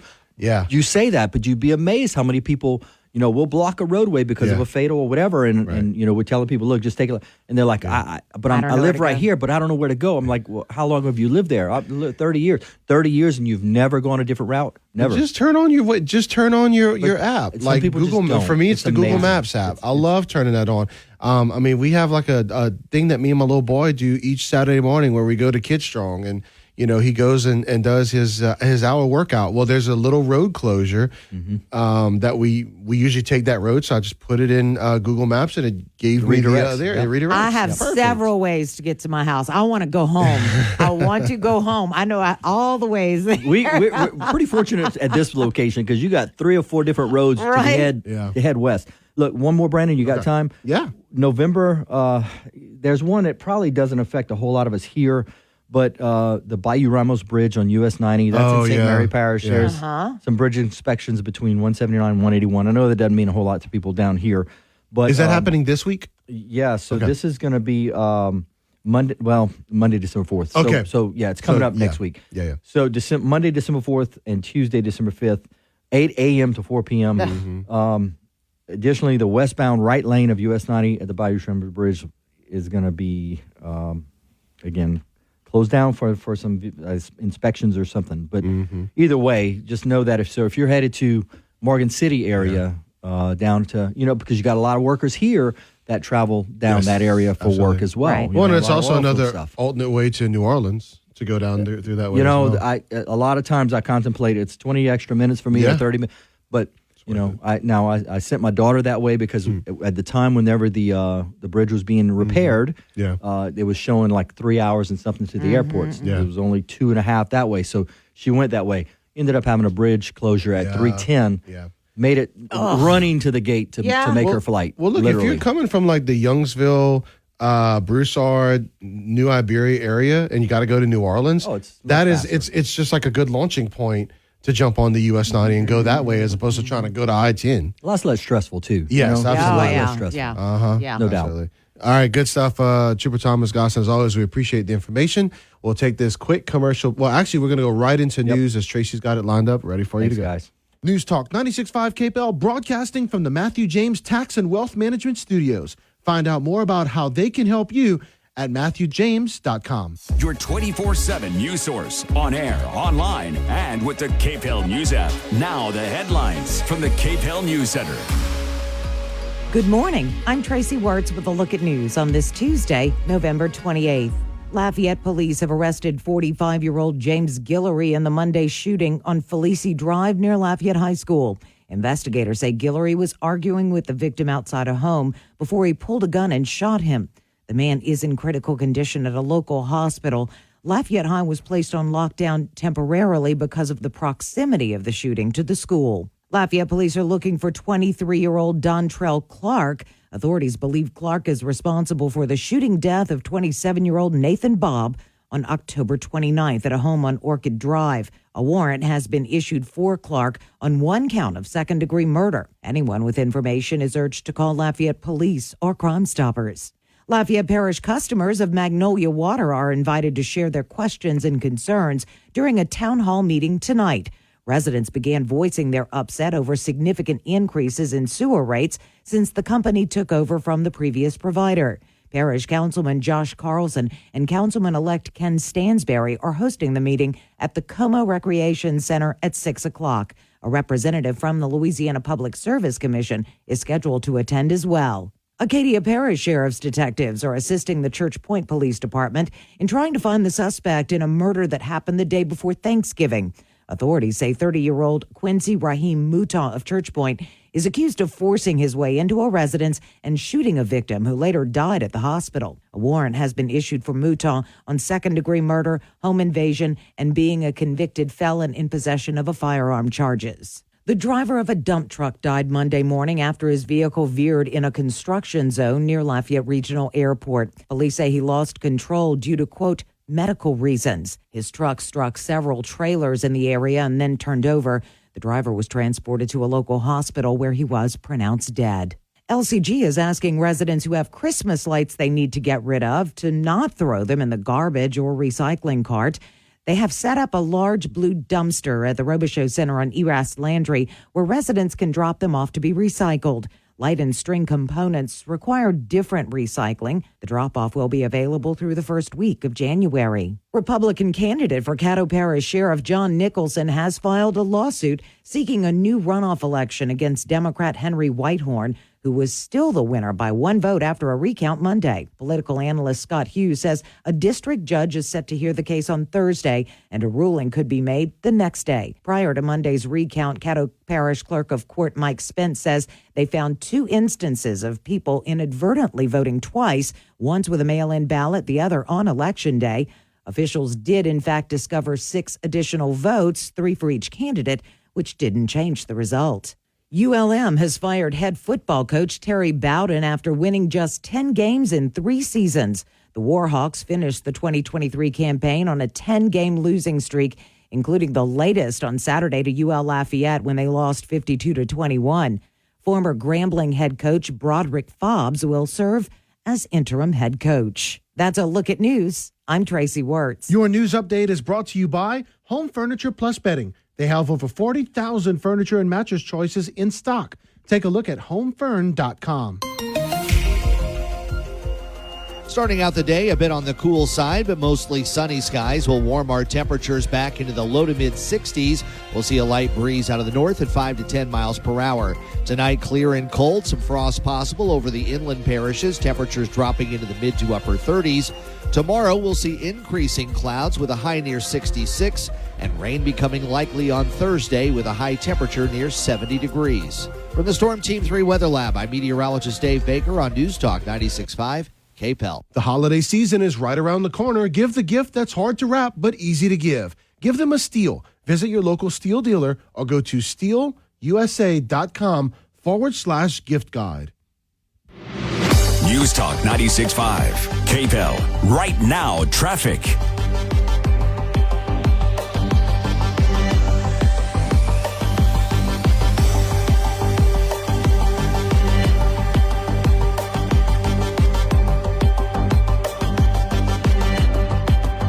All right, taking a look at some issues going on in traffic right now. Of course, school zones in effect, so please be mindful of those. That Martin Luther King Jr. Drive, we have a crash there that's near the Thruway. Other than that, a couple of other things, but looking into them right now to see if we can find out some more information for you. KPEL covers Acadiana with Lowry's Printing and Copying. Gifting Grace Project, Hope for Homeless Children, is looking for assistance to provide gifts for school children whose parents or guardians are considered homeless. You can donate money or toys. Please help children this holiday season by going to giftinggraceproject.com for all the details.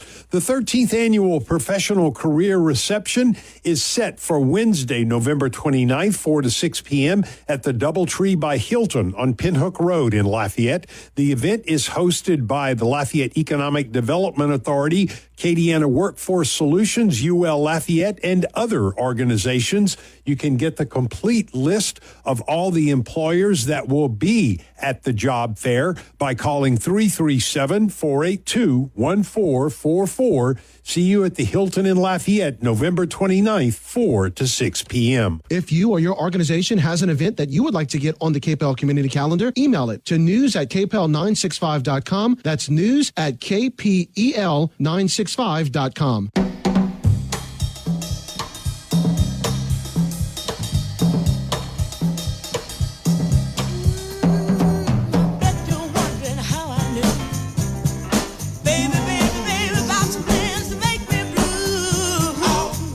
All right, KPEL News Time is 7:44. So we've got a public meeting that's happening tonight. Right. As many people here in Lafayette are frustrated over some skyrocketing wastewater bills, and this the company being Magnolia Water. Now, for those of you that don't know, Magnolia Water took over from Tessie, within the last year, and so Magnolia Water, over the last month or two, have sent out bills that were very, very high. And if you looked at the explanation of the bills, it talked about how basically that this was to, I guess, offset costs, and that they're actually trying to spread out the costs over a time period instead of hitting everyone at once. But the problem is the cost even now with these bills is still very, very high compared to what people used to pay for Tessie. And so a lot of people are frustrated, and that's why they're having a meeting tonight. We have some snapshots of bills that you guys shared with us, and thank you so much. And largely, the wastewater charges doubled. I did talk kind of to someone anonymously who worked with Magnolia when they first started. Not when they first started. She actually went to work for them in the summertime. Okay. And was there maybe 60 days, and they laid her off because they were moving those particular administrative duties to another one of their offices. I think they were consolidating. Yeah. And in our discussion, she said Magnolia discovered that a lot of the Tessie infrastructure was completely outdated, was just a hot mess, and they have to now upgrade it. So to your point, they are passing that cost on to customers, which from a utility standpoint is not unheard of. We saw it especially in the last few years with Entergy. When they talk about making upgrades to the grid. Right, exactly. So not just Entergy, but a few of the electric providers. And, the argument has been made, and I don't know that I disagree with it, the argument has been made that that's just the cost of doing business. Those kind of things that you do to improve your business or to provide better service should not affect your customers to that extent. It's interesting, and I'm trying to think of similar business or just businesses in general who may have upgraded their services or upgraded the things they do. And here's the thing, even if you pass along the cost or those business owners pass along the cost, they cannot, they can, but they would not raise their prices exponentially because of competition in the market. So if you as a car dealer, a plumber, an electrician, you can, list the businesses. If you decide to do things to make your business better and to make your business more attractive to potential customers, then yes, you can increase your costs. But if you do that too much, they're just going to go somewhere else. Right. We don't have that option with utilities. We don't have that option with electricity. We don't have that option with water. We don't have that option with wastewater. And so we're kind of held over a barrel. Now, that is where the Louisiana Public Service Commission is supposed to step in and help to regulate. I don't know why my phone just went off. Help to regulate those prices so that the customers don't see that high of a jump. But for whatever reason, Magnolia went to the Public Service Commission, as do everybody, and requested this increase, and the Public Service Commission said yes. What information did they make that decision on? What information did they use? And interestingly enough, tonight, hopefully customers will get some answers from them, because a representative from the Louisiana Public Service Commission will be in attendance at this town hall meeting. It's at 6:00 tonight at the Como Recreation Center. Craig Green. Yeah, and so he's going to be he's a representative with LPSC. So go ask your questions. Go find out what data they used when they approved that increase. Because honestly, with these utility companies, customers don't have a choice. They can't just go down the road to the other person who provides similar products or services. We don't have that option. So tonight's your chance. Yeah, tonight's your chance at the Como Rec Center, 6 p.m. You can go let your voice be heard. Bias. We like it because, well, we like it. We take pride in Catholic conservative guy stuff. So this Saturday from 10 a.m. to noon, grab a weekly whiskey and see if your implicit bias aligns with ours. Implicit Bias, Saturdays, 10 a.m. News Talk 96.5 KPEL.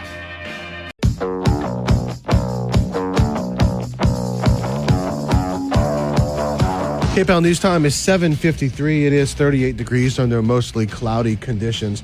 So today is a National Day of Giving, and while we talk about that on the national scale, of course, here on the local scale, you have great opportunities to participate, as there are many local charities here that are participating in this, and you can really make the difference for some people. And we've gotten emails from several of those organizations, and one that really has sent us a lot of email and notifications is Catholic Charities, our friend Ben Broussard.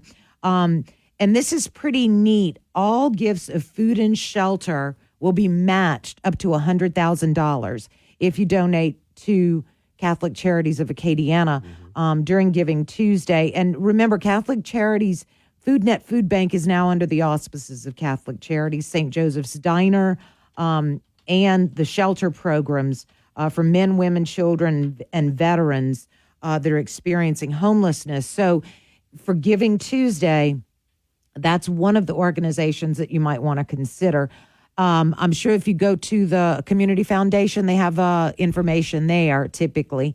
I think that their Tuesday is typically in May, but I believe Community Foundation was another organization that we did get an email from. So today's Giving Tuesday, and as and I think this is how I think about it, is it's the Christmas season. We're all hustling and bustling and scanning websites and going into stores to find sales because we got to get a gift to give to somebody. And I mean, it's good to just pause and recognize that in all of the what can be frustration of the Christmas season, right?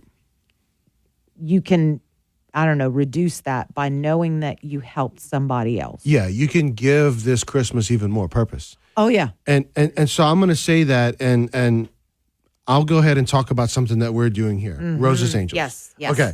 So Good Rosa's segue, Angels, because I thought the same thing. Rosa's Angels is a great opportunity for you to give to kids in need, whether you're talking about foster children, you're talking about homeless children, Boys and Girls Club, kids that could use and would very much appreciate a gift.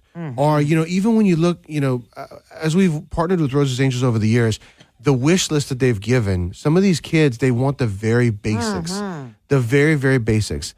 And so I do not say this to pat ourselves on the back. I promise you. I'm saying it. There's a reason why I'm saying it. Over the weekend, we went and looked at, toys and stuff that we've gotten our kids. Right. And we looked at some of the toys and said, okay, let's go ahead and put some of these aside to give to Rosa's Angels. Our kids have more than enough with toys, and we're blessed. We're thankful that we can give them more than they even want. But let's go ahead and take some of these toys and give them to some kids who could really use them. Yeah. And it's like I was talking about with my wife. It just felt good setting those toys aside to say, hey, here's some great toys for some kids that are going to appreciate them so much because they don't really have a whole lot. Right. And so, we have a box over here where it's set up. You can come drop off over here at Town Square Media. You've also got Fisher's Early Childhood Development. You've got Rise Physical Therapy as well. And we've got the list for you. If you go and click on the KPEL News app, you'll see where it says Rosa's Angels, and you can find out where you can either donate or you can find out the information to call Robin McMillan, who has been doing this for now almost 2 decades. And she will get you in touch if you want, where you adopt a kid in the sense of you adopt their wish list. Right. You buy them what they need on their wish list, and then those gifts are presented to those kids. And again, some of them are gifts. Some of them are like the basics, like toothpaste and toothbrush. Like these really are kids in need that will really appreciate you doing that for them. And so many of us can't fathom not having some of those basic needs. Yes. A toothbrush, a brush. Ponytail holders or fun hair things for little girls. And, Brandon, you told the story about what you and your wife did. And I know my family, we've decided to pull back because, we want to spoil our kids. We want them to have everything they want. We want to see them smile.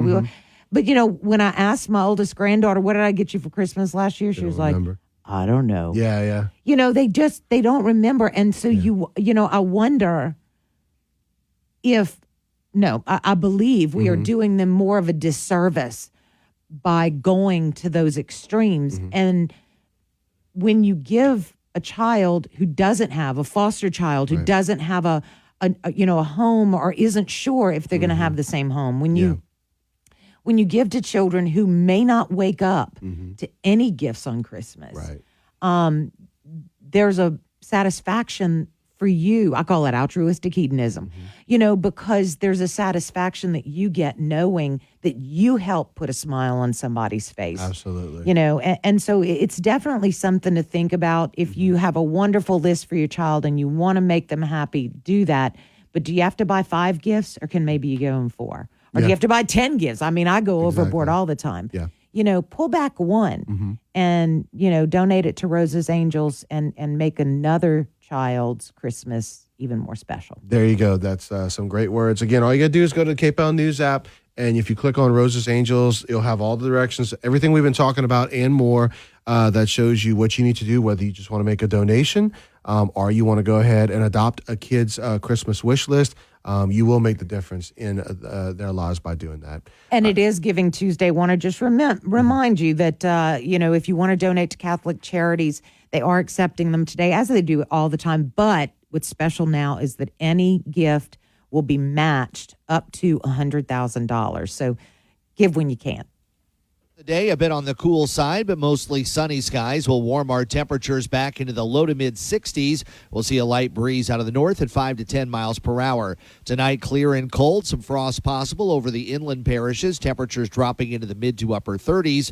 Tomorrow, we'll see increasing clouds with a high near 66 and rain becoming likely on Thursday with a high temperature near 70 degrees. From the Storm Team 3 Weather Lab, I'm meteorologist Dave Baker on News Talk 96.5. KPEL. News Talk 96.5 KPEL, Breaux Bridge, Lafayette. Broadcasting from the Matthew James Tax and Wealth Management Studios, online at MatthewJames.com. News which explains the black smoke seen rising over Gaza the last few hours. Israel blames Hamas. They are reporting 3 separate explosions at 2 different locations in northern Gaza that injured a number of Israeli soldiers. They describe the injuries as light at this point, and they go on to say at one of the locations, Hamas militants opened fire on their forces, and they responded with live ammunition. Now, Hamas releasing a statement of their own, blaming the Israelis for violating the agreement. That's Fox's Trey Inks. This happened on the first of a 2-day extension, with 20 more Israelis supposed to be set free in a swap for more Palestinian prisoners.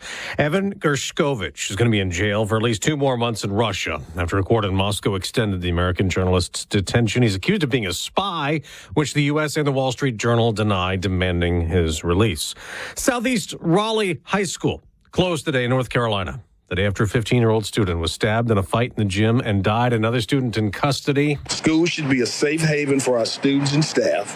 What happened here today is unacceptable. Superintendent Robert Taylor, 11 years after the massacre at Sandy Hook Elementary School in Connecticut, a group of student victims' families offering a settlement with conspiracy theorist Alex Jones, who had claimed it never happened and is now in bankruptcy after being court-ordered to pay them $1.5 billion. The family's giving him the option of liquidating his estate and giving the proceeds to creditors, or paying them $85 million over a decade, plus half of any income over $9 million a year. Jones repeatedly called the 2012 shooting at Sandy Hook Elementary School that left 20 children and 6 educators dead a hoax on his InfoWars talk show and website, saying it was staged in an effort to tighten gun laws. Fox's Tanya J. Powers. There'll be a memorial service today for former First Lady Rosalind Carter.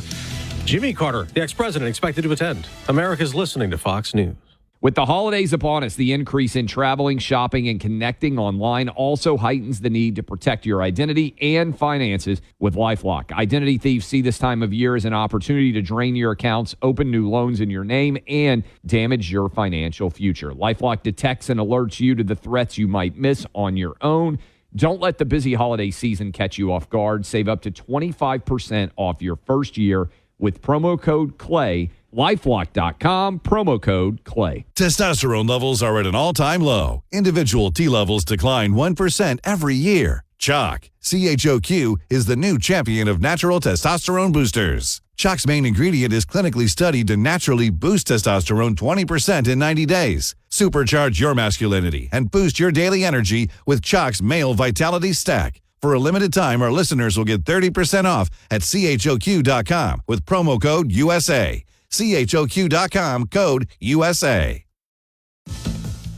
While what could be a shaky ceasefire in Gaza holds, the U.S. is sending 3 plane loads of food and medicine and other supplies to be included in the humanitarian aid being sent into Gaza for Palestinian civilians, as Democrats keep pushing an aid package for Israel that would also include more funding for Ukraine to battle Russia. Nearly a dozen Senate Democrats discussing the Israel-Hamas war with Israeli Defense Forces leaders on Capitol Hill. This as the party has seen some divisions on how to move forward with supporting its ally. Majority Leader Chuck Schumer wants senators to vote by next week on President Biden's $106 billion emergency spending package that includes Israel and Gaza aid. Members should be ready to stay here in Washington until all our work is completed. Senator Bernie Sanders says the Israeli government should have to meet certain conditions regarding the protection of Palestinian citizens as part of the aid package. Meanwhile, some Republicans would like to see Israel aid and other parts of the package debated and voted on separately.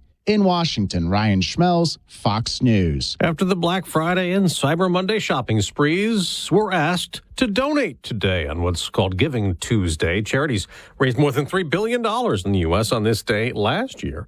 But the travel industry still hopes we shop more today. Travel Tuesday, a part of the holiday shopping frenzy where hotels, airlines, and agents tend to offer discounts. Kelly also recommends a travel service like Hopper, which partners with airlines, home, and rental car providers, saying Hopper lets you freeze a price for a small fee to ensure you and your loved ones can coordinate a getaway.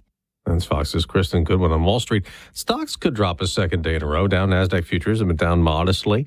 On Monday Night Football, the Chicago Bears closed out Week 12 of the NFL season, beating the Minnesota Vikings 12-10. I'm Dave Anthony, and this is Fox News. The Fox Business Report, brought to you by Paul's Jewelry, Acadiana's trusted family jeweler for over 65 years. I'm Elizabeth McDonald, and this is the Fox Business Report. Boeing shares are up 2%. Analysts at RBC Capital are upbeat about the plane maker and are predicting favorable conditions next year after a year of supply chain disruptions and lowered expectations. Crude oil futures are higher this morning after a 4-day losing streak. Traders are waiting for a meeting this week of OPEC and its allies, including Russia. The in-person gathering last week was delayed, raising speculation of dissent among OPEC Plus members. Will now be an online meeting held Thursday. Avidity Biosciences shares are rallying on news that it has a new collaboration with Bristol Myers, including significant funding. Avidity is working on new treatments for cardiovascular diseases using RNA therapeutics. That's your Fox Business Report. I'm Jenny Cosola, invested in you. December 6th, the final GOP debate of the year is on News Nation, America's fastest growing cable news network. SiriusXM's Megyn Kelly, News Nation's Elizabeth Vargas, and the Washington Free Beacon's Eliana Johnson moderate a live primetime event from the University of Alabama as the candidates make their case to America on the only network for all America. The News Nation Republican primary debate, live December 6th, 8 Eastern. To find News Nation on your TV, go to joinnn.com. Your 24/7 news source, on air, online, and with the KPEL News app. Now the headlines from the KPEL News Center. Good morning. I'm Tracy Wertz with a look at news on this Tuesday, November 28th. Lafayette police have arrested 45-year-old James Guillory in the Monday shooting on Felice Drive near Lafayette High School. Investigators say Guillory was arguing with the victim outside a home before he pulled a gun and shot him. The man is in critical condition at a local hospital. Lafayette High was placed on lockdown temporarily because of the proximity of the shooting to the school. Lafayette police are looking for 23-year-old Dontrell Clark. Authorities believe Clark is responsible for the shooting death of 27-year-old Nathan Bobb on October 29th at a home on Orchid Drive. A warrant has been issued for Clark on one count of second-degree murder. Anyone with information is urged to call Lafayette Police or Crime Stoppers. Lafayette Parish customers of Magnolia Water are invited to share their questions and concerns during a town hall meeting tonight. Residents began voicing their upset over significant increases in sewer rates since the company took over from the previous provider. Parish Councilman Josh Carlson and Councilman-elect Ken Stansberry are hosting the meeting at the Como Recreation Center at 6 o'clock. A representative from the Louisiana Public Service Commission is scheduled to attend as well. Acadia Parish Sheriff's detectives are assisting the Church Point Police Department in trying to find the suspect in a murder that happened the day before Thanksgiving. Authorities say 30-year-old Quincy Raheem Mouton of Church Point is accused of forcing his way into a residence and shooting a victim who later died at the hospital. A warrant has been issued for Mouton on second-degree murder, home invasion, and being a convicted felon in possession of a firearm charges. The driver of a dump truck died Monday morning after his vehicle veered in a construction zone near Lafayette Regional Airport. Police say he lost control due to, quote, medical reasons. His truck struck several trailers in the area and then turned over. The driver was transported to a local hospital where he was pronounced dead. LCG is asking residents who have Christmas lights they need to get rid of to not throw them in the garbage or recycling cart. They have set up a large blue dumpster at the Robichaux Center on Erast Landry where residents can drop them off to be recycled. Light and string components require different recycling. The drop-off will be available through the first week of January. That's a look at news. I'm Tracy Wirtz. Party at Rock and Bowl all weekend, starting on Thursday, Gerard Delafosse and Zydeco Gators. Friday, Bag of Donuts. Saturday, Driven, a tribute to Rush. Sunday, Rusty Medier and Zydeco Crush. Tickets now at rockandbowl.com. Starting out the day a bit on the cool side, but mostly sunny skies will warm our temperatures back into the low to mid 60s. We'll see a light breeze out of the north at 5 to 10 miles per hour. Tonight, clear and cold, some frost possible over the inland parishes, temperatures dropping into the mid to upper 30s. Tomorrow, we'll see increasing clouds with a high near 66 and rain becoming likely on Thursday with a high temperature near 70 degrees. From the Storm Team 3 Weather Lab, I'm meteorologist Dave Baker on News Talk 96.5. KPEL. News Talk 96.5.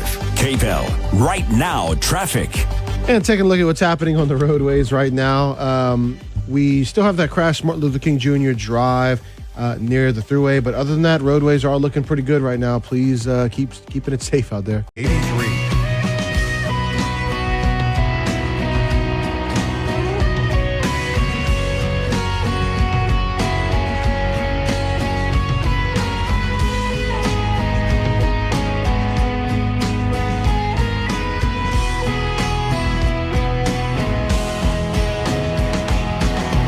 Good morning and welcome into Acadiana's Morning News. Brandon Como and Tracy Wirtz here with you. Good morning, and we can officially start talking about Christmas. We've been talking about Christmas. I know, but it's, we aren't going to get as many negative comments. Real quickly, want to let you know that Lafayette Consolidated Government has set up a collection bin at Robichaux Center, outside the Robichaux Center. I think it's a blue, dumpster type thing. Okay. And they are asking that any Christmas lights that you aren't going to be using or don't work anymore or whatever, maybe you're putting up lights and you're like, oh my gosh, here's a strand that doesn't work. And all of us have that happen. Oh, yeah, right? of course. Don't throw them in your garbage can or in your recycling bin. Yeah.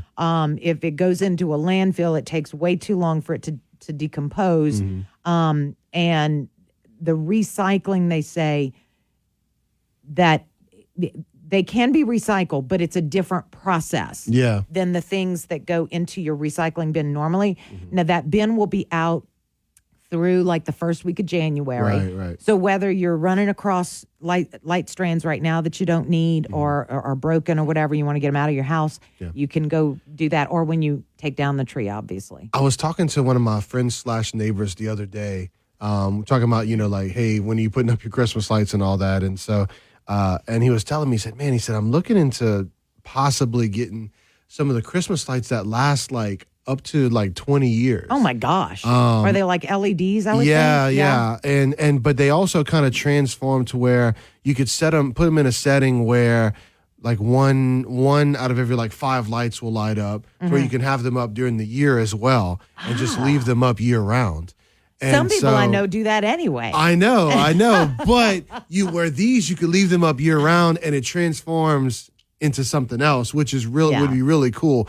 I said, well, I bet that probably costs a good little bit, and he's like, yeah, from what I'm seeing, it does, but man, it might be worth it. Well, as opposed to having to put them up all the time. Yeah, and every because year. you think, you could put them up if there was something, like, do they change color? Is that what it is? Yeah, something like that. Okay, because I'm thinking, you could put them up at Christmas time and they could be white, red, green, whatever. And then at Mardi Gras, you could change them to purple. And then at Easter, you could change them to pink. And then on Memorial Day and through the summer, you could do red, white, and blue. Yeah. And you would never have to take them down. How cool would that be? Like, that might even be worth that, I'm going to call it investment, if you will. Look, let me tell you what, I'm thinking that if they hadn't figured that out yet, somebody out there who's smarter than me, call me. Intellectual property, let's make $1 gajillion. Why don't we? Nice. I want to say thank you to the folks who interacted with us yesterday on Facebook, because we asked, show us your tree. A lot of folks put them up the weekend after Thanksgiving, or if you're like me, the week before Thanksgiving. But anyway, and you did. You came through in a big way, and we've shared all those pictures on our website. It's Your Christmas Tree, South Louisiana. Go take a look at them. Some really interesting ones, too. Yeah, no, really. Beautiful to simple to interesting and unique. I really like them all. I could just listen to, and there's Such like a great one variety. Yeah, there's one at the end that's like gigantic. Yeah. So thank you so much for that. And you can still send us your Christmas tree pictures. We'll add them to this post, and maybe give some folks some ideas about what they want to do. Maybe you want to change up the, theme trees are kind of a big deal, or trees that lend themselves to particular colors. Like some people do blue and gold, or some people just do red and green, or whatever. But anyway, there's a lot of great ideas. And, okay, so yesterday on our Facebook post. Okay. And look, had a couple people. You addressing the bah humbugs? I am. Okay. I am. And, I appreciate that. The liturgical calendar, the 12 days of Christmas don't actually start until Christmas Day. Right. And, it's Advent before that. And I get all that. You know what? First of all, you do you. Okay? Yeah. But the other thing is, like us, average human beings walking the planet, going to work, do whatever. A lot of us will celebrate birthdays because it's the thing now for an entire month. Yeah. Like, it's my birthday month. And, you go all out. And you should celebrate the fact that you were put on this planet. And the people around you should celebrate that you came into their lives. Shouldn't Jesus get more than a month? When you put it that way, Tracy, I don't know how anybody's going to argue with that. It's just it's Jesus's birthday celebration. There you go. Yeah, I get it. I'm sorry, just got to say that. And you do you. If you don't want to start until Christmas Day, you go be you and do your thing. But don't hold it against the rest of us who enjoy it. Yeah, I mean, it's, it's Jesus's birthday. It's not something that, should even be that much of an issue. If people want to celebrate Christmas in November, it's okay. And if you don't want to celebrate Christmas or you don't want to put up decorations, that's okay too. Yeah. It's okay. As they say, you don't need to say anything ugly, just keep scrolling. Okay, so what I want to concentrate on with the pictures, now that you've gotten that out of your system? I've gotten that out of my system. Okay. I got it out of my system. What I want to talk about within the pictures that I noticed, besides the fact that there's beautiful Christmas trees that are done in a variety of different ways, is the placement of the Christmas tree. Yeah. Okay. So, like, for one of them, see, I'm noticing it's like right next to the door. Okay. And then there's other ones that are placed right next to a window and such like that. Some of them look like they're off by themselves. For you, if you're, I'm not necessarily saying like if we walk into your house, where will your Christmas tree be? But for you, what is the ideal spot to put? I know you have multiple Christmas trees, but the one that you want to put on display the most, your favorite Christmas tree. What is a spot in your house that is ideal for where you want that Christmas tree to be? Now, see, I'm one of those weird people. Okay. Okay. I know it's a shock. Okay. I'll give you a moment. I always moved it around. Oh, okay. So you Yeah. like just putting it in different places. Yeah. That's okay. I mean- Yeah, because when we first moved into our house in 2004, all of our ceiling heights are different. Okay, yeah. Because I live in a really old house Mm-hmm. and they dropped the ceiling in some areas to put in the heating system and Right. the air conditioning system. Yeah. Because, I mean, like the original part of my house was built in 1887. So obviously, Wow. yeah. So they Okay. didn't have air conditioning and heating and whatever. Yeah. And so I would I bought a huge, gigantic tree to put in the room, in the front room that has the big, tall ceilings. Mhm. Well, that was nice for a few years until that ladders frightened me. Yeah. And so then I'd move it to the other side of the Mm. house. And a couple of years ago, we graduated, much to my granddaughter's dismay, to my husband calls it the Charlie Brown tree. It's Oh, just yeah. it's about 5 feet tall, Right. and it's very skinny. Okay. And so I just kind of put that in the corner. As a matter of fact, I moved it this weekend from one corner to the other because Okay. it's small and I could do that. And then I'd have another like 3-foot tree that I actually put in a window. Okay. So there's not a spot in my Yeah. house that I have for a tree. I just kind of, where do I feel like putting it this year? Well, and I asked that because, like, so for us, there's a spot, and not every house is set up where you can put it where you want, essentially. But, like, the way that our house is set up, fortunately, when you walk in, we haven't put it up yet, but when we did last year and when we will put it up, you're going to have the biggest tree, the one that we like the most, right there down the hallway. Yeah. As Yeah. you're between the dining room, the kitchen. It's like in the middle of the dining room, kitchen, and living room. And basically where all those three kind of meet is where So you can the tree's going to see be. it. That way you see it right when you walk in. Yeah, You that's know? neat. I'm like, I'm like, hey, I want to go ahead and display that sucker if we're going to take the effort to put it up. And there's some people who love Christmas decorations so much. Like when they buy a house, they're Yeah. like, okay, where's the Christmas tree going to go? But it's, that's not. It wasn't funny a deciding. story, It wasn't a deciding factor, but it was one thing that my wife talked about when we got that house. was, Yeah. Okay, hey, where can I put the Christmas tree? This is where I want to put it. Right. So it was definitely in the conversation. Yeah, I mean, look, I love Christmas. Mm-hmm. I love the season. I love the decorations. I love the lights. I love the meaning, the reason that Yeah. we celebrate. And and Christmas lights and trees just make me happy. And Yeah. life is too short to not be happy. Oh, right? absolutely. And that's I think one reason why some people love to celebrate Christmas for as long as they do is because of what you just said. Right. It brings a lot of happiness and cheer in a world that you can never have enough of that. Yeah. And look, there are people out there. I was talking to somebody last week or the week before, and she was just like, I hate Christmas. It's just not her thing. It depresses her. She's lost family. And, it's just not. And I understand that. Yeah. But there's a lot of us that just brings us some happiness. It does. Yeah. So anyway, my house is decorated. As much as it's going to be, at least. KPEL News Time is coming up on 8:23. KPEL covers Acadiana with Lowry's Printing and Copying. Gifting Grace Project, Hope for Homeless Children, is looking for assistance to provide gifts for school children whose parents or guardians are considered homeless. You can donate money or toys. Please help children this holiday season by going to giftinggraceproject.com for all the details. The 13th annual Professional Career Reception is set for Wednesday, November 29th, 4 to 6 p.m. at the Doubletree by Hilton on Pinhook Road in Lafayette. The event is hosted by the Lafayette Economic Development Authority, Acadiana Workforce Solutions, UL Lafayette, and other organizations.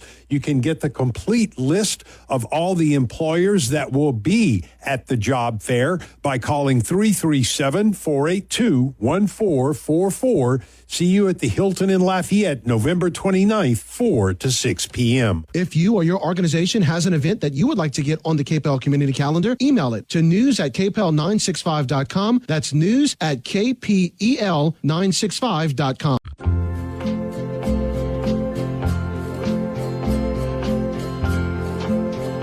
I heard the bells on Christmas Day, their old familiar carols play. All right, light it up, Acadiana. Go to KPEL News app, and all you got to do is, we talked about Christmas trees, and we love that you sent us pictures of your Christmas trees, but we want to see pictures of your Christmas lights as well. And while the pictures of the Christmas trees was just for fun, if you send us pictures of your Christmas lights, that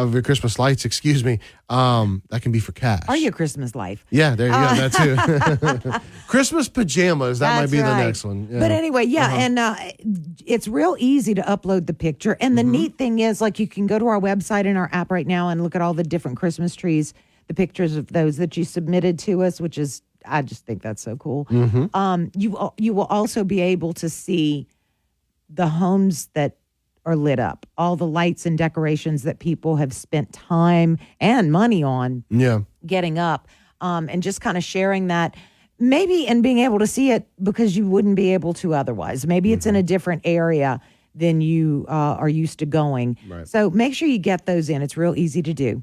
Absolutely. Celebrating 20 years of enlightening Acadiana. Moon Griffon, next on News Talk 96.5. Cape Hill, your 24/7 news source, on air, online, and with the Cape Hill News app. Now the headlines from the Cape Hill News Center. Good morning. I'm Tracy Wertz with a look at news on this Tuesday, November 28th. Lafayette police have arrested 45-year-old James Guillory in the Monday shooting on Felicie Drive near Lafayette High School. Investigators say Guillory was arguing with the victim outside a home before he pulled a gun and shot him. The man is in critical condition at a local hospital.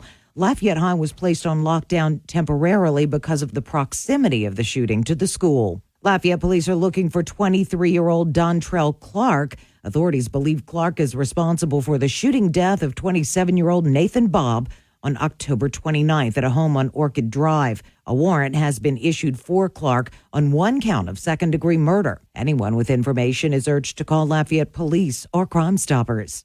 Lafayette Parish customers of Magnolia Water are invited to share their questions and concerns during a town hall meeting tonight. Residents began voicing their upset over significant increases in sewer rates since the company took over from the previous provider. Parish Councilman Josh Carlson and Councilman-elect Ken Stansberry are hosting the meeting at the Como Recreation Center at 6 o'clock. A representative from the Louisiana Public Service Commission is scheduled to attend as well. Acadia Parish Sheriff's detectives are assisting the Church Point Police Department in trying to find the suspect in a murder that happened the day before Thanksgiving. Authorities say 30-year-old Quincy Raheem Mutah of Church Point is accused of forcing his way into a residence and shooting a victim who later died at the hospital. A warrant has been issued for Mutah on second-degree murder, home invasion, and being a convicted felon in possession of a firearm charges. The driver of a dump truck died Monday morning after his vehicle veered in a construction zone near Lafayette Regional Airport. Police say he lost control due to, quote, medical reasons. His truck struck several trailers in the area and then turned over. The driver was transported to a local hospital where he was pronounced dead. LCG is asking residents who have Christmas lights they need to get rid of to not throw them in the garbage or recycling cart. They have set up a large blue dumpster at the Robichaux Center on Erast Landry where residents can drop them off to be recycled. Light and string components require different recycling. The drop-off will be available through the first week of January. Republican candidate for Caddo Parish Sheriff John Nicholson has filed a lawsuit seeking a new runoff election against Democrat Henry Whitehorn, who was still the winner by one vote after a recount Monday. Political analyst Scott Hughes says a district judge is set to hear the case on Thursday, and a ruling could be made the next day. Prior to Monday's recount, Caddo Parish Clerk of Court Mike Spence says they found 2 instances of people inadvertently voting twice, once with a mail-in ballot, the other on Election Day. Officials did, in fact, discover 6 additional votes, 3 for each candidate, which didn't change the result. ULM has fired head football coach Terry Bowden after winning just 10 games in 3 seasons. The Warhawks finished the 2023 campaign on a 10-game losing streak, including the latest on Saturday to UL Lafayette when they lost 52-21. Former Grambling head coach Broderick Fobbs will serve as interim head coach. That's a look at news. I'm Tracy Wertz. Party at Rock and Bowl all weekend, starting on Thursday, Gerard Delafosse and Zydeco Gators. Friday, Bag of Donuts. Saturday, Driven, a tribute to Rush. Sunday, Rusty Medier and Zydeco Crush. Tickets now at rockandbowl.com. Starting out the day a bit on the cool side, but mostly sunny skies will warm our temperatures back into the low to mid 60s. We'll see a light breeze out of the north at 5 to 10 miles per hour. Tonight, clear and cold. Some frost possible over the inland parishes. Temperatures dropping into the mid to upper 30s. Tomorrow, we'll see increasing clouds with a high near 66 and rain becoming likely on Thursday with a high temperature near 70 degrees. From the Storm Team 3 Weather Lab, I'm meteorologist Dave Baker on News Talk 96.5 KPEL. News Talk 96.5 KPEL. Right now, traffic. Looking at what's happening on the roadways right now. Fortunately, we have no crashes, no breakdowns to report at this time, so please keep it safe out there. KPEL covers Acadiana with Lowry's Printing and Copying. Gifting Grace Project, Hope for Homeless Children, is looking for assistance to provide gifts for school children whose parents or guardians are considered homeless. You can donate money or toys. Please help children this holiday season by going to giftinggraceproject.com for all the details.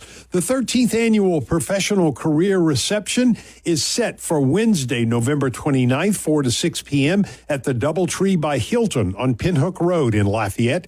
The event is hosted by the Lafayette Economic Development Authority, Acadiana Workforce Solutions, UL Lafayette, and other organizations. You can get the complete list of all the employers that will be at the job fair by calling 337-482-1444. See you at the Hilton in Lafayette, November 29th, 4 to 6 p.m. If you or your organization has an event that you would like to get on the KPEL community calendar, email it to news@kpel965.com. That's news@kpel965.com. The Joe Cunningham Show has a new start time. That's right. Hey, everybody, it's me, Joe Cunningham, and I want you to join me every weekday at 5 p.m. here on News Talk 96.5 KPEL.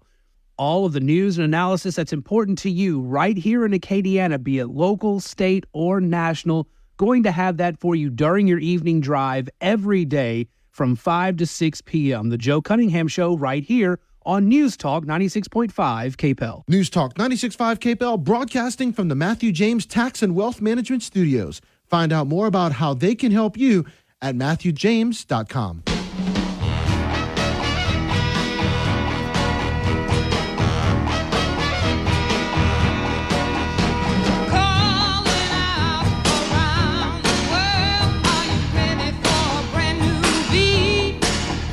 KPEL News Time is 8:38. It is 42 degrees now in the partly sunny skies. A couple of tech updates for you, Brandon. The first is if your iPhone, if you have an iPhone and it updated to the 17.1 or whatever, I feel like it's 847 because it seems like they're updating all the time. There's been a lot of chatter around social media. We have an article on our website about it. And it's interesting, when I saw that, I went to my phone because it hadn't updated yet. And I was like, there's not even that option for me to turn off whatever it is they wanted me to turn off. Then I updated my phone because I'm nosy and I had to figure out what it was all about. And there it was. So it changed. And it has to do with AirDrop. You can read the details on our website. We have an article about it on what to look for. It's basically, it offers you the option to, quote unquote, bringing devices together. And it says easily swap numbers with name drop, share photos and more by holding the top of your iPhone close to another iPhone. Now, the explanation is that it has to be close, you know, so I mean, I turned it off. Yeah, I don't do that. But I remember back in the day when it first came out, like you could put iPhones close together. Which is why I was like, wait, why is this all of a sudden but like a new thing again? I remember this is, I just don't mess with that. No. Now, I do AirDrop. I like AirDrop, especially with my family, et cetera. But you can set those, what do you call them? You can put the settings to where it's like contacts only or you know, so it's not just anybody. So you might want to turn that off. Again, I'm not sure if it's really dangerous. If you read the article on our website, it seems like it may be a little overblown, but just turn it off if it makes you nervous. The other tech news is you may have seen information going around. Google's going to cancel your accounts. Your Gmail accounts. Okay, so here's the thing. and we have a information on our website about this too. If you have an account that you set up that you don't check, you don't log into, they're going to look at those kind of things and then just take them out of rotation, basically. Right. It's like when we clean out our server. Things that haven't been used in forever. Yeah. You got to make some space and such. Yeah. And, and maybe you created that account for a specific reason and that reason doesn't exist anymore. Like maybe, and I saw this, so I was thinking about it. Maybe you were a campaign candidate and you were Joe Smith for mayor at gmail.com, right? Yeah. But the election was 5 years ago and it's over and it's done with whether you won or not. Yep. And you don't use it anymore, then they're going to probably delete that after. Again, there's a prescribed period of time. Mm-hmm. If you don't want that to happen, you're like, no, I want to keep Joe Smith for mayor, at gmail.com. I'm going to run again in 4 years. Right. Then all you need to do is go and log into the account. Mm-hmm. And basically, you need to show that there's some activity. Yeah. That's what you need to do. Mm-hmm. I mean, but I thought, okay, this makes sense because back in the day, I mean, and look, this probably was 20 years ago. My husband and I created a Yahoo account together, a Yahoo email account together. Okay. And at some point, I started just using it as our spam email. So if I went somewhere and they said, "Oh, we need an email address," okay, I'm gonna give you this one because I don't want to see any emails. That's from smart, you. though. I like that. Yeah. So, but neither of us have checked it. Mm-hmm. In probably 10 or 15 years, literally. Yeah. Because we've each got our own now and I mean, we have access to each other, so it's not a big deal. But so that is what is I'm going to use the word danger. That's what's in danger of getting deleted is those accounts that you set up and you don't log into them, you don't email from them, there's no activity. There may be spam going to them, but there's no legitimate activity. Those are the ones that are going to be deleted. Yeah, no, that's a good clarification of it, and I do like your idea about having that extra account, if you will. Yeah, I did, and it just, I mean, I can't say that it was like a brilliant idea. I remember years ago I had gone into somewhere and and they'll do it sometimes now, but back in the day when it was a thing, if you enter your email address, we'll give you 10% off. Yeah, where do I sign? Yeah. But I didn't want to keep getting the email, so I was like, okay, well, I'll give you this one because I never check it anyway. Very, very smart. No, take full credit for that one, Tracy. That's very smart. Yeah. All right, KPEL News Time is coming up on 8:44. We do have some Cartridge Road trivia coming up. You're listening to American Ground Radio's Morning Minute. Jan Stoltenberg, the Secretary General of NATO, says that as soon as the war between Ukraine and Russia ends, Ukraine will be admitted as a new member country. Now consider that Article 5 of NATO states that an attack on one member of NATO is an attack on all of its members. The question is, will Ukraine be brought into NATO only so the U.S. can be drawn into a conflict with Russia, since an attack on one NATO member is an attack on all of its members? And then consider that no U.S. president has lost re-election during wartime, and you start to wonder about the timing of all this NATO talk. And how in the world is this talk supposed to end the war, since the main reason Russia invaded Ukraine in the first place was because they were afraid Ukraine was going to join NATO? Return each weeknight with Louis R. Avalone and Stephen Parr from 9 to 10 p.m. on News Talk 96.5 KPEL. Save money on your printing needs. Call Cartridge World today and ask about their no-cost printer program, too. Cartridge World, 337-984-9000, cartridgeworldusa.com.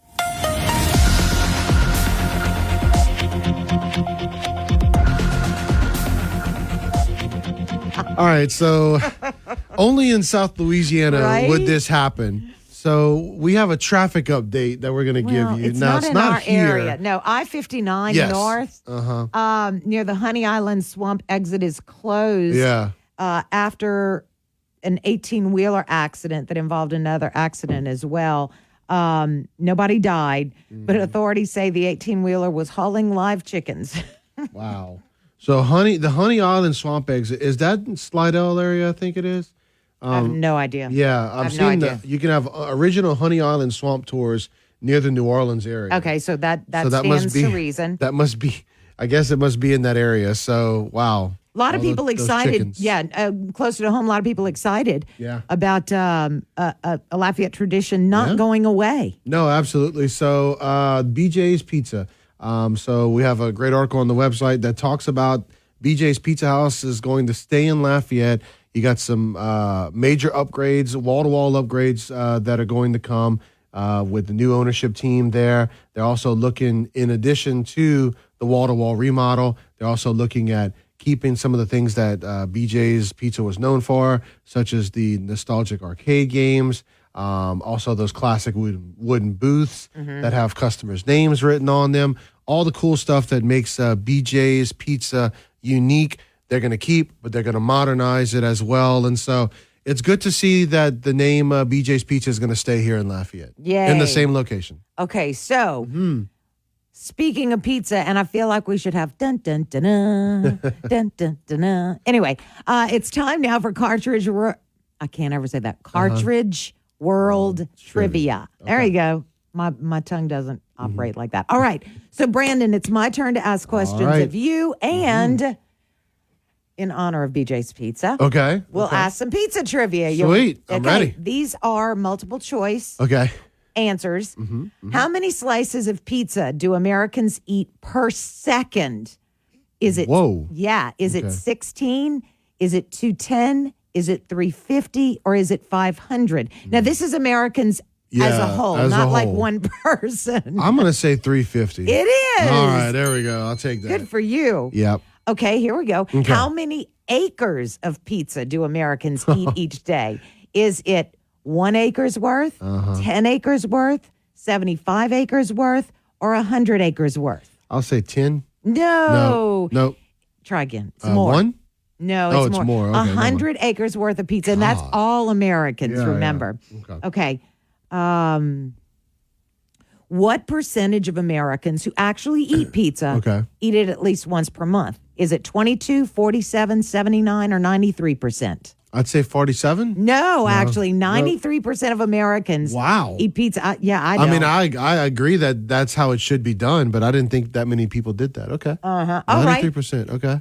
Here's this is like an age-old question. What percentage of Americans eat pizza for breakfast? Oh, man. Is it 2, 24, 36, or 55? Well, those are all really high numbers, except for the very first one. Yeah. Is it 24? No, it's 36. Close. 36% eat pizza for breakfast? For breakfast. Wow. Yeah. And, I mean, I don't mind it, but I mean, you remember it's not back in the regular. day when you went out at night and there was cold pizza? That cured all the ills. Let me see. Okay. How many pounds of pepperoni are consumed by Americans each year on pizza alone? This is just pizza, okay?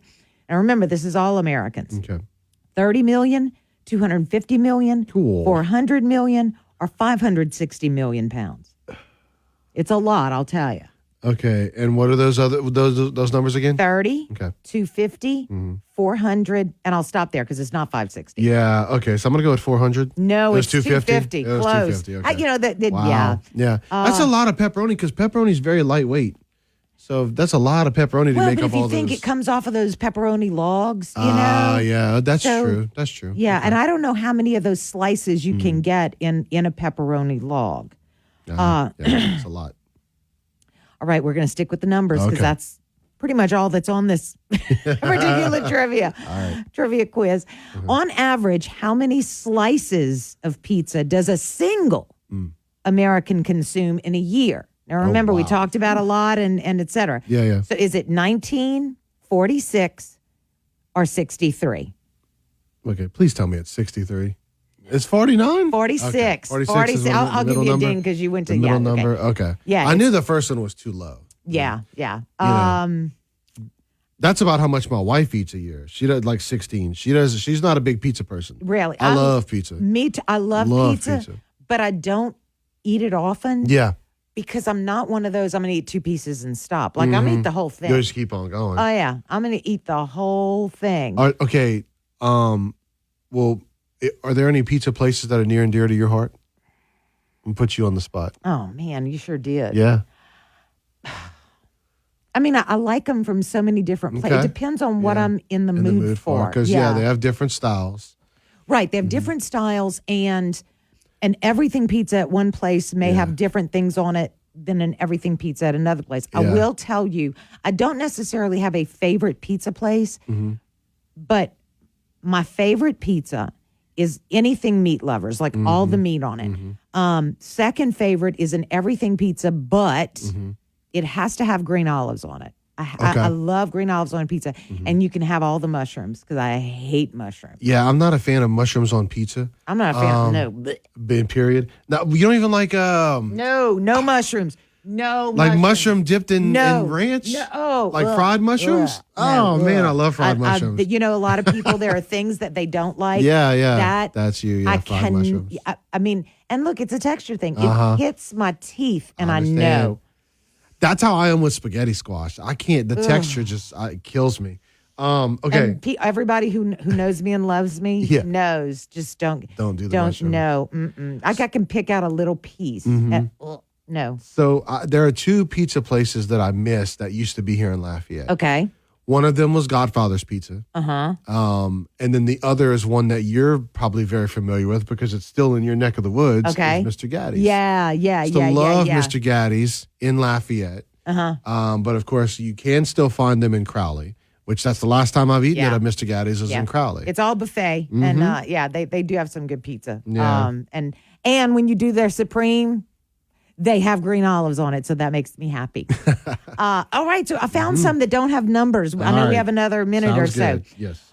This is an easy one. You'll get a ring for this one. Okay. What is the most popular pizza topping in the United States? Come I on. mean, I'm gonna say it's pepperoni. It is. Right, okay. Very good. All right. All right. So, what is the second most popular in the United States? I'll give you a multiple choice here. Mushrooms, onions, or sausage? It should be sausage. It is sausage. Very good. I thought about sausage. Yeah, it's good. All right. My Your watch, phone's got a mind of its own. That was my watch. I don't know what the heck. It's deciding it wants to be part of the show this morning. Okay, what type of pizza cheese accounts for nearly 80% of cheese production in the United States? Mozzarella? Yeah, it is Okay. mozzarella. All right. Very All good. This is interesting. You might not get it. Which major war led to the skyrocketing popularity of pizza in the United States? I feel like was I've a heard major this war. before. Was it the Korean, World War II, or World War I? I'm gonna guess a World War II. It is. All right. Very good. I thought Good I'd heard that guess. somewhere before. Yeah, good guess. Time for one more. All right. In which American city is the Pizza Museum located? Is it Miami, New York, or Philadelphia? Well, good thing I didn't say Chicago because that's what came to my mind. No. So it's Miami, Philadelphia, or who? New York. New York. No, actually, it's in Philadelphia. Who thinks of pizza being in Philadelphia? Well, we'll just have to find out. All right. Breaking news, traffic troubles as they happen, and your Acadiana forecast. Just one tap away on the free KPEL News app. Download it today in the App Store and Google Play. The Fox Business Report is brought to you by Gulf Coast Bank, your local community bank. Whether your financial needs are for an individual, a business, or for the whole family, Gulf Coast Bank has the knowledge and products to serve you best. With 9 convenient locations throughout Acadiana, you're never far from a friendly Gulf Coast Bank associate. I'm Neil Cavuto, and this is the Fox Business Report. Boeing shares are higher after Airbus expressed optimism about the plane maker, saying its stock can rise another 25% in the coming year. They expect sustained strong demand for both the commercial and defense businesses at Boeing. Shares of Fusion Antibodies are rallying. The UK biotech company says it will work with the National Cancer Institute in the U.S. to discover the potential of therapeutic antibodies. It is Giving Tuesday. Companies are revealing giving plans today. Kohl's is announcing $5 million in grants to 200 nonprofits nationwide to improve family health and wellness. Kohl's Goods for Good sells children's books and toys and donates 100% of the net profit. That's your Fox Business Report. I'm Ginny Cosola, invested in you.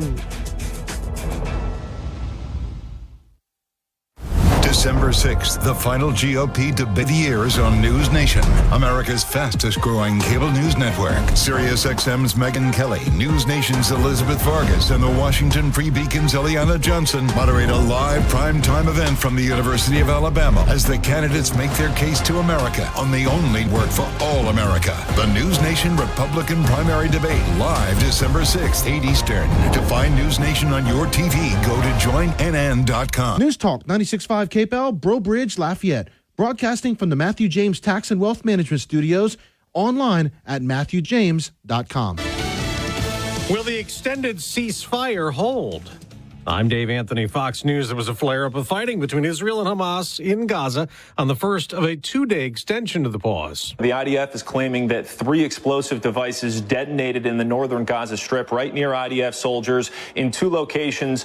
In one of those locations, Hamas terrorists and IDF soldiers exchanged gunfire, resulting in several injuries, those injuries not believed to be severe. Hamas is blaming Israel, as Fox's Nate Foy also reports near Gaza. CIA Director Bill Burns is in Doha meeting with Qatari and Israeli officials to discuss the possibility of extending this temporary ceasefire.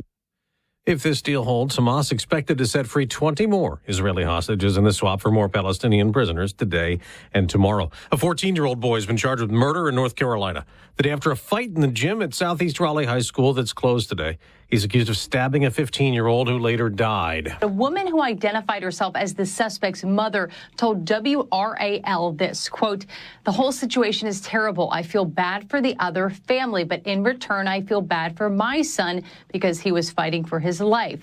It wasn't a fair fight." Fox's Alexandria Hoff. There's an update on the case against Hunter Biden as House Republicans keep investigating his overseas business dealings and if his father, the president, was involved. Hunter Biden's lawyer sending a letter to the House Oversight Committee saying he has agreed to testify on December 13th or any other date in December. That's Fox's Ryan Schmelz. Now, we just got word from the Oversight Committee Chairman James Comer that Hunter Biden is trying to play by his own rules, that he's required to appear at a private deposition December 13th, and a public hearing could come later. The president denies any involvement, as Democrats call the investigation a political farce.